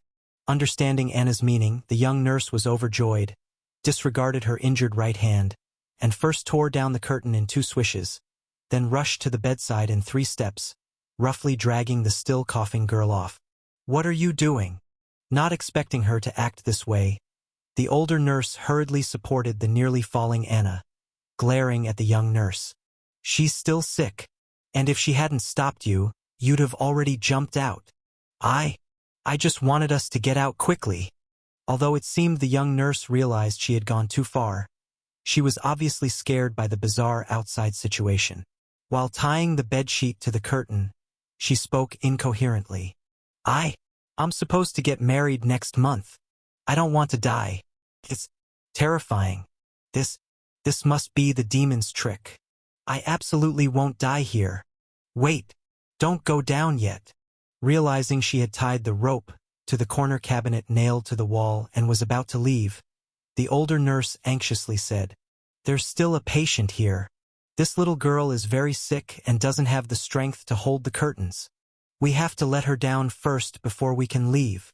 "Who cares? No." Under the older nurse's glare, recalling that if she went down, those upstairs would have the ability to untie the escape rope. The young nurse's grim expression immediately changed, awkwardly smiling and saying, "I mean, my hand hurts. I'm afraid I can't hold her. You guys trust me. Once I'm out, I'll definitely find someone to come back and rescue you." After saying this, before the other two could react, the young nurse grabbed hold of the curtain smeared with bloody handprints, quickly climbed out the window, and began to swing down. This bastard. Watching their colleague who had abandoned them without hesitation, the older nurse cursed silently, then supported the still coughing Anna to the window, gently comforting her. "It's okay that she left. Listen, child, I'm going to tie one end of the curtain around your waist, then slowly lower you down. Try to grasp the projections on the outer wall carefully, so as not to directly." "Ah!" Just then, a terrified scream resounded from outside the window, startling the older nurse. She poked her head out and found, to her shock, that the young nurse who had just gone down was stuck on the outer wall of the second floor. No, rather than stuck on the outer wall, it was more like she, just like those patients in the corridor, was being swallowed directly by the hospital's outer wall. Save me, save me. Asterisk how to save you. Last time I could still pull you back, but this time I really can't do anything. Asterisk. Looking at her terrified colleague below, the older nurse could only sigh deeply, a flash of profound despair appearing in her eyes. Asterisk if the hospital's outer wall could also eat people, then this last road is probably blocked too. Do we really have to jump directly? Even if I could gamble and see if jumping would kill me, what about that kind-hearted girl who's still sick? Asterisk. Knock, knock, knock. Just as the two were at their wits' end in the special care ward, someone suddenly knocked on the glass door. "You must be Anna, right?" Confirming the ward's nameplate, the bandaged woman immediately locked eyes with the pale-looking girl and hurried over to her, speaking concisely. "I'm a colleague of your brother. I've come to save you." Asterisk brother. Asterisk. Hearing the bandaged woman's words, the anxious expression on Anna's face relaxed slightly. Asterisk that's great. If she's here to save me, then that means my brother must be safe. But why does my brother's colleague dress so strangely? Asterisk.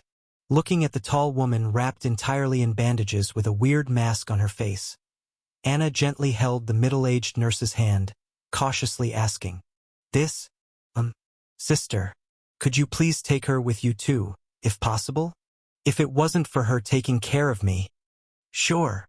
Glancing at the hopeful middle-aged nurse, the bandaged woman nodded without further ado and then led the two of them to the window.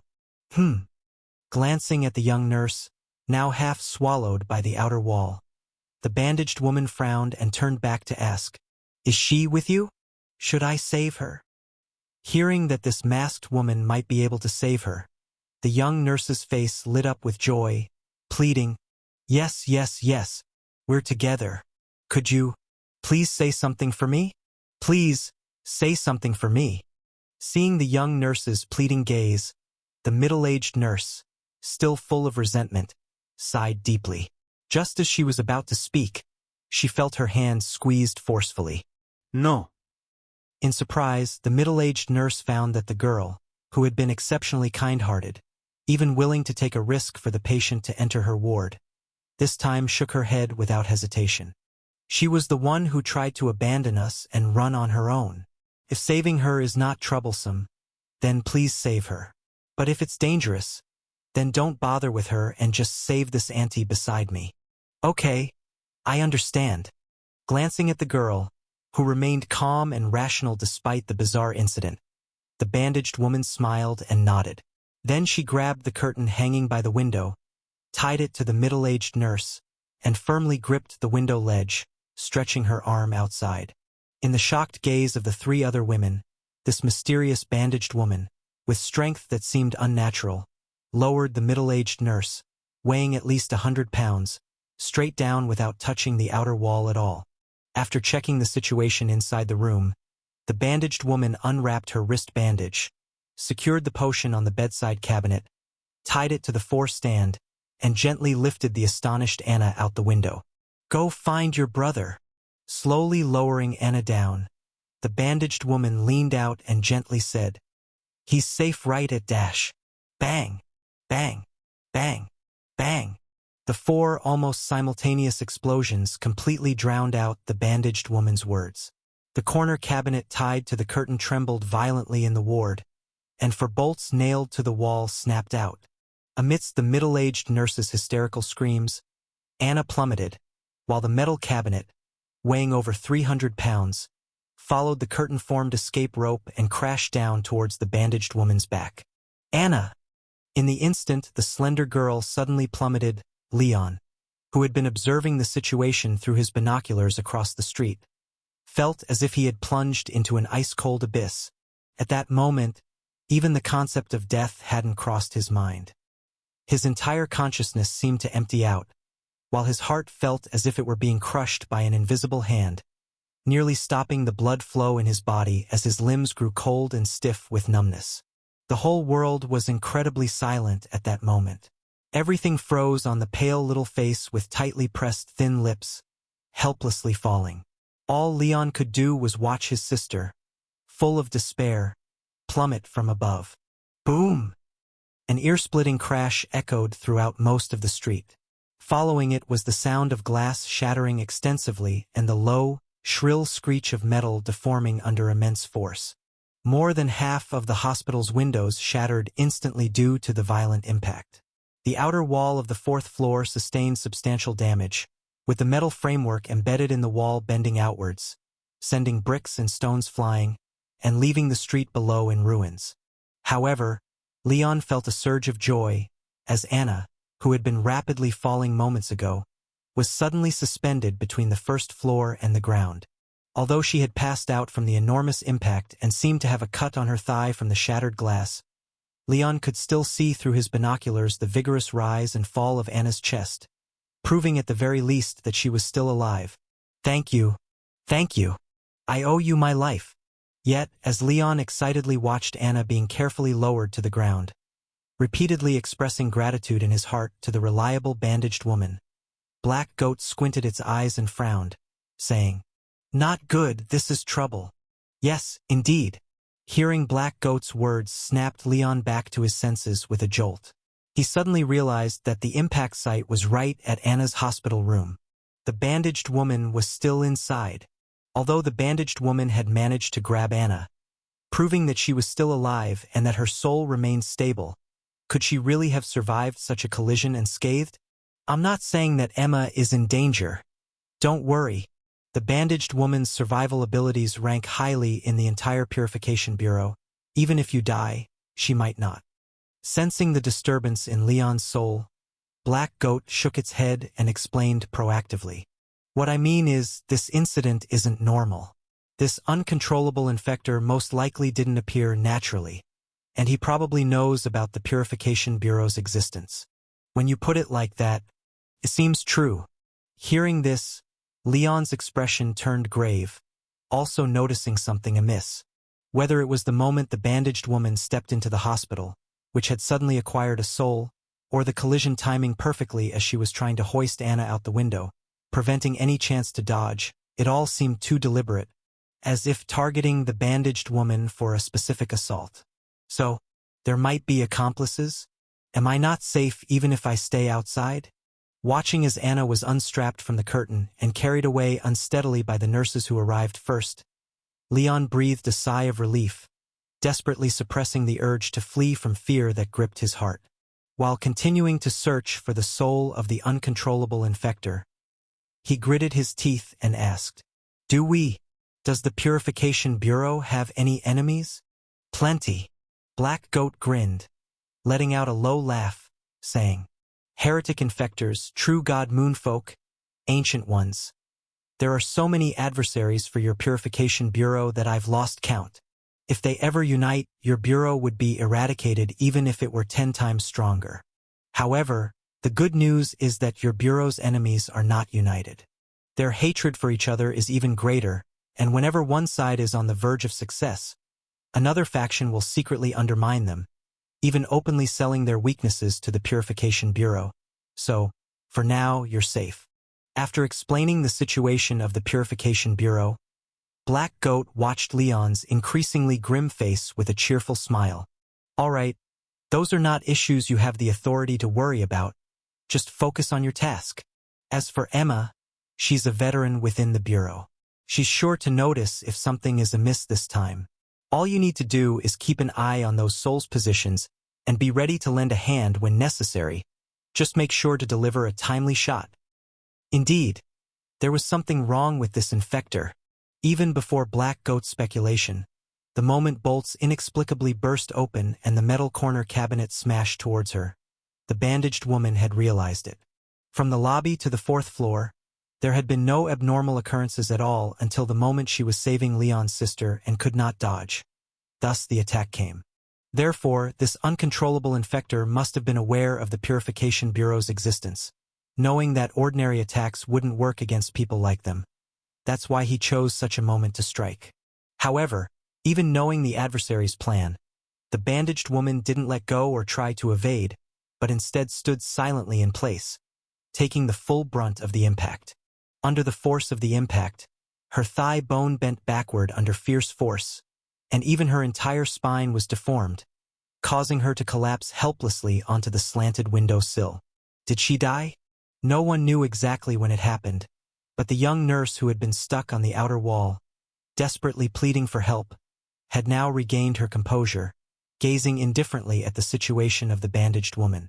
With multiple fractures all over her body, her eyes unfocused, and her chest caved in by the stone windowsill, the bandages wrapped around her were scattered on the ground.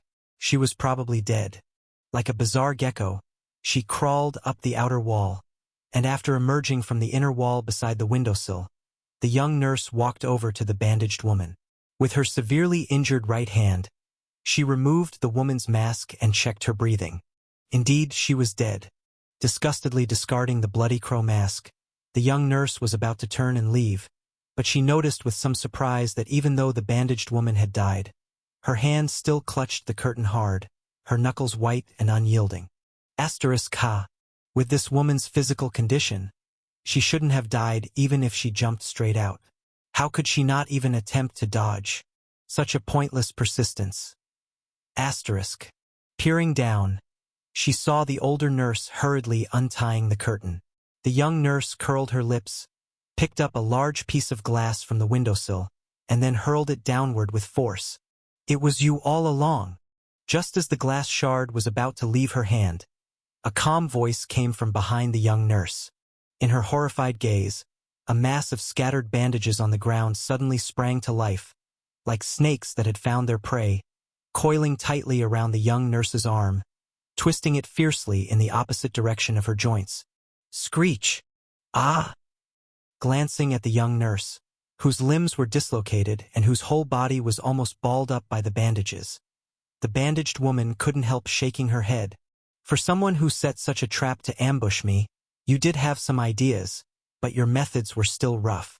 She reached out, braced herself against a corner cabinet, and with a strong push, moved the 300-pound weapon aside. The bandaged woman stood up slowly, began repositioning her dislocated bones one by one. Even her chest, dented by the windowsill, slowly expanded with her strong breaths, and if it weren't for the blood-stained bandages, she looked as if she hadn't been injured at all. Hey, the reason they chose to go down the window must have been your guidance, right? The plan was barely okay, but there were too many flaws. Crouching beside the nurse ball, she pulled away the bandage that covered her mouth. The bandaged woman asked calmly, "For someone who exposed herself so easily, you don't seem like someone with the brains to set up this ambush. Someone else must have taught you these tricks. Listen, if you don't want to suffer, you better tell me honestly, who's behind you?" Heh. Hee hee. After gasping for air a few times, The captured young nurse stared fiercely at the bandaged woman, speaking with a menacing grin. "You're the one who's truly foolish. You don't think you've caught me, do you? This woman is merely a puppet under my control. You're finished." As if to prove her words, after uttering this, the young nurse's expression suddenly changed. First confused as to why she was tied up, then becoming aware of the excruciating pain in her limbs. She only managed to let out half a cry before passing out from the pain. Had she caught the wrong person? The bandaged woman's eyebrows furrowed upon hearing this. Just as she was about to probe further to see if the young nurse was faking unconsciousness, a series of heavy footsteps echoed from outside the special care ward. "Now do you believe?"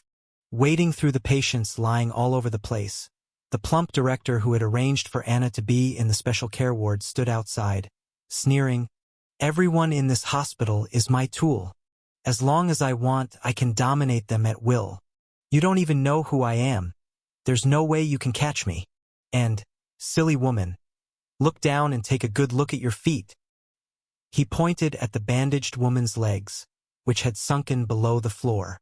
Fat director haughtily raised his series of double chins. "Besides controlling this hospital, my true ability is to devour the sick directly. Within the confines of this hospital, once you're infected, there's no resisting the hospital's devourer. Understand? Previously, I hadn't made a move on you, not because I didn't want to, but because you were wearing that immune mask. But I've just removed your mask.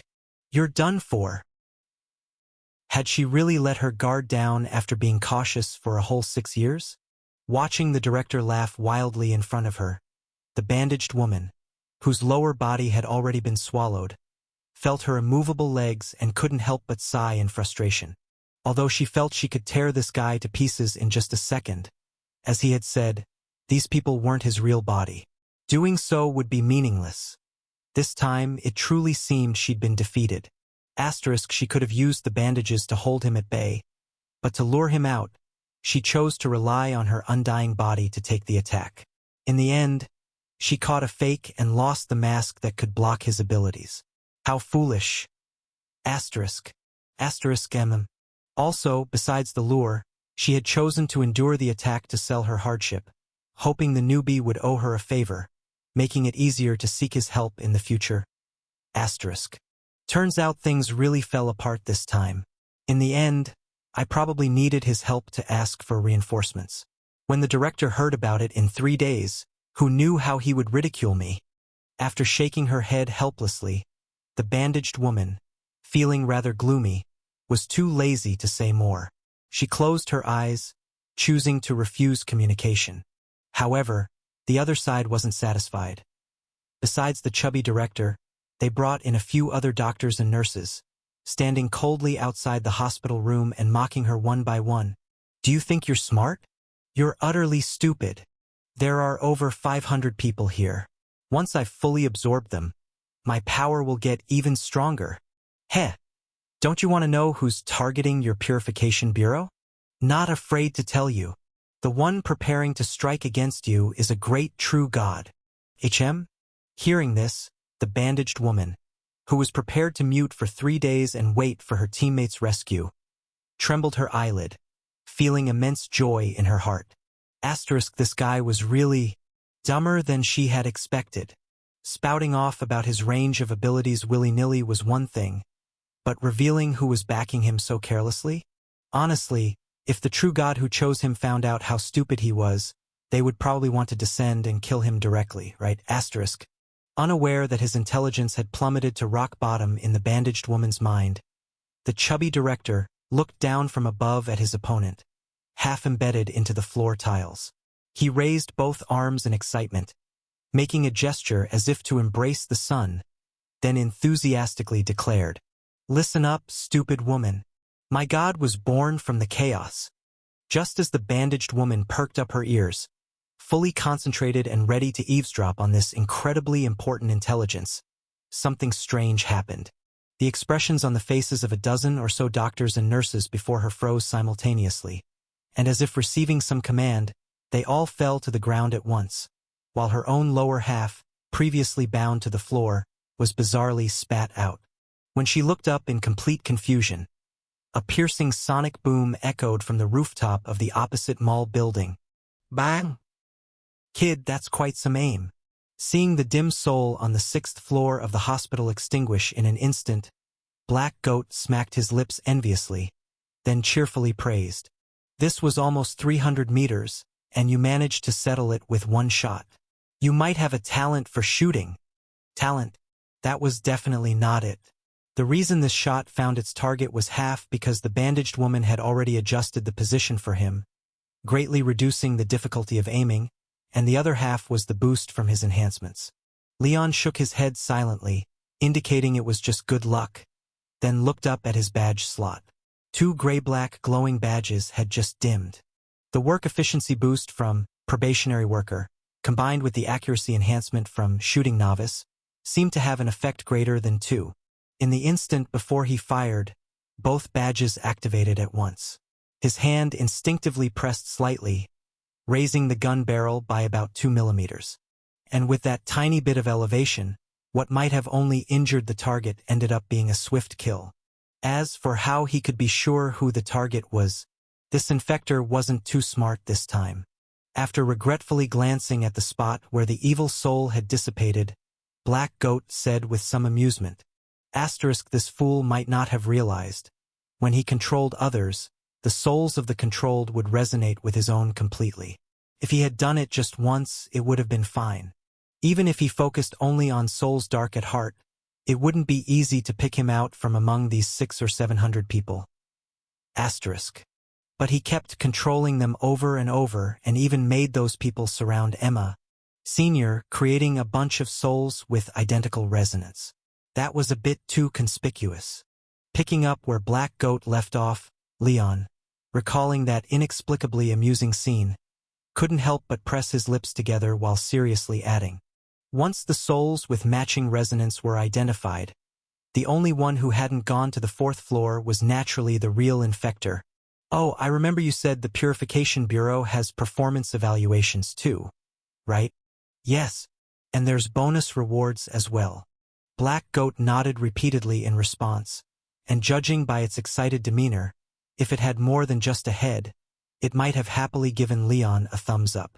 You've only been on the job for 3 hours, and under my guidance, you successfully identified and eliminated the infector, even rescuing the old employee who was trapped.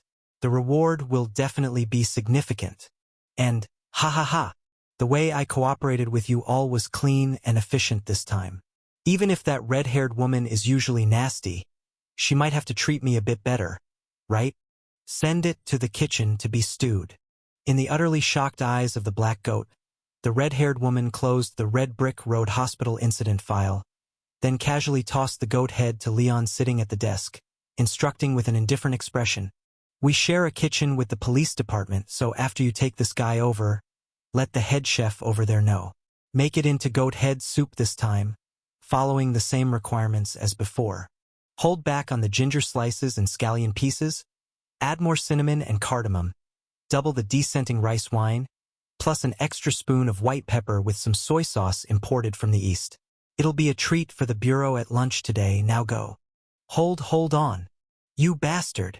Unexpectedly, after making such a significant contribution, the Black Goat found itself facing such an outcome.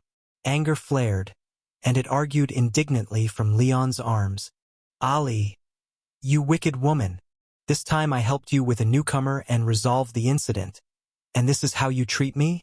Do you even have a sense of fairness? I'm being quite fair. Hearing about the large-scale violence incident in the capital city, the red-haired woman, who rushed back overnight, snorted in response. She curled her fingers, knocking heavily on the desk, squinting her charming, fox-like eyes as she questioned with a slight scowl. Since you want to talk about fairness, let me ask you, do you know what the hospital director was doing before you and the rookie took him down? Doing what? Wasn't he controlling a bunch of people to attack Emma? More than that. Remembering what she had read in the action report, the red-haired woman shouted in exasperation. He thought he had Emma cornered and was smugly showing off his origins. And just as he was about to reveal who was backing him, you guys went and killed his physical form. Shocked, the black goat opened its mouth and then frowned, questioning. Things can't be that coincidental. Are you trying to pull one over on me? Hey! Seeing the black goat with its doubts, the red-haired woman pressed her hand to her chest where anger brewed, unwilling to expend the effort in explaining. She carelessly tossed the report on the table over. See for yourself. Fine. I'll look myself. Now that I have people on my side, I don't need you anymore. Seizing the report with its mouth, the black goat turned and handed it to Leon, who sensibly cradled it with one hand and opened it with the other, holding it up to its eyes. Black goat. Leon? It means you should read it. Glancing at man and goat staring each other down at the table, the red-haired woman took a swig from her bottle, chuckled derisively, and waved them off. Go on, read it for him. This idiot can't read. I'm not completely illiterate. Just not very literate. Noticing Leon's surprised stare, the black goat became a little embarrassed and annoyed. I'm a demon. You understand a demon, right? As long as I can speak demonic, why bother with human writing? Get on with it. What's on there? Summarize it for me. Oh! Despite the black goat's not-so-polite tone, given the help it had provided, and its willingness to teach him for free, Leon, indebted to the demon, took no offense and instead began to read the report. Red Brick Road Hospital Incident Cleared Report. Incident Rating. Accident Level. Incident Status. Cleared. Handling Personnel. Emma Alman, Leon Lane. Anomalous Objects Used. Demon Horn, Serpent Bandage. Skimming rapidly over the preliminary registration, Leon quickly turned to the second page, eager to locate details on the mastermind. But as he read, his pace gradually slowed. Following subsequent investigations, the true identity of the uncontrollable afflicted was determined to be the director of the Red Brick Road Hospital. This individual was suspected of having been infused by a true god, merging his authority as director with the hospital itself, completely corroding it into a personal anomalous object. This anomalous object, currently known, exhibits two primary abilities. The first is controlling the hospital staff, forcibly turning them into puppets under its command, suspected to be a manifestation of the director's authority post-corrosion. Meanwhile, during the cleanup mission, I observed one medical staff member whom it never controlled, even in the face of danger, who persisted in assisting patients to flee. Thus, I speculate that this ability may be ineffective against individuals of good heart or those daring to resist authority. The second ability of this anomalous object is to absorb patients and enhance itself. Upon entering its range, if any severe ailments are present in the body, the entire hospital will commence devouring, leading to a gradual drain on vitality. With each patient absorbed, the structural integrity of Red Brick Road Hospital slightly increased. After absorbing over 350 patients, specially designed nails capable of penetrating 6 walls consecutively lost all kinetic energy after only piercing 2. Subsequent investigations suggest that the origin of this ability to drain patients' life force should be linked to the hospital's long-standing practices of excessive billing, prioritizing the sale of expensive drugs, and deliberately prescribing addictive medications to extract wealth from patients. I see. By the time Leon reached this part of the report, he couldn't help but adopt a more serious demeanor, gaining a newfound admiration for the meticulous thoroughness of the bandaged woman. Yesterday night, by the time I packed up the sniper rifle and arrived, she had already been to the 6th floor, rummaging through the director's office, not only removing plenty of items but also prying open the director's safe and cleaning it out completely. At the time, I didn't realize she was investigating the incident. I thought she was raiding the director's secret stash. But who would have guessed that just overnight, she'd produce such a comprehensive and professional report. Truly worthy of a seasoned Purification Bureau employee, her capability in handling affairs speaks for itself. You, why are you nodding without saying anything? Read it aloud. Having waited patiently yet hearing nothing from Leon, worried he might truly end up as soup at the hands of the ruthless redhead, the black goat grew anxious and couldn't resist urging. Hurry up. If you won't read it aloud, just skim the records and tell me if what she says is true. It is true. After a quick scan of the relevant records, Leon nodded helplessly. At that moment, the director had just started speaking, ready to reveal the identity of the mastermind behind it all. And we happened to pinpoint his location, shooting him dead through the director's office. Asterisk this. Was it really just that coincidental? That's just too unlucky, isn't it? Asterisk. Seeing that Leon's expression bore no hint of deceit, the black goat, once so arrogantly defiant, instantly deflated. Its head drooped as it murmured bashfully, I was several hundred meters away. Who knew the intelligence there would be so crucial? Even if it led to you missing out on intelligence, in my defense, it's understandable. Heh, forget it. But the newbie does have a valid reason. After appreciatively eyeing Leon, the red-haired woman's stern expression softened slightly as she gently consoled him. Leon, you don't need to worry about the intelligence.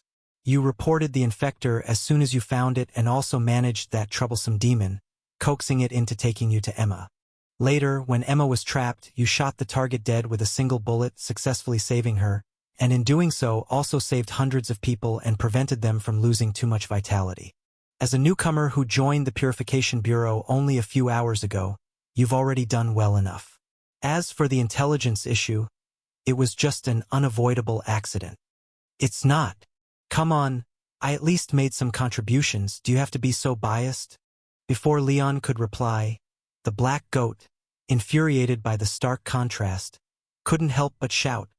He was the one who fired the shot, okay? I only helped pinpoint the location. So how is it that on his end, it's an unavoidable accident, yet for me, it's a reason to end up as soup in the back kitchen? Why stew you? Don't you know what you've done? The red-haired woman sneered. Don't think I don't know your plans. Leon didn't know Emma had an undying body, but you did, right? When there was no danger to Emma, you could have let Leon take you near the hospital, amplify the evil thoughts of the uncontrollable afflicted from a distance, make him lose his reason, and forcefully lure him out to capture him. I just didn't have time. Don't tell me you couldn't think of that.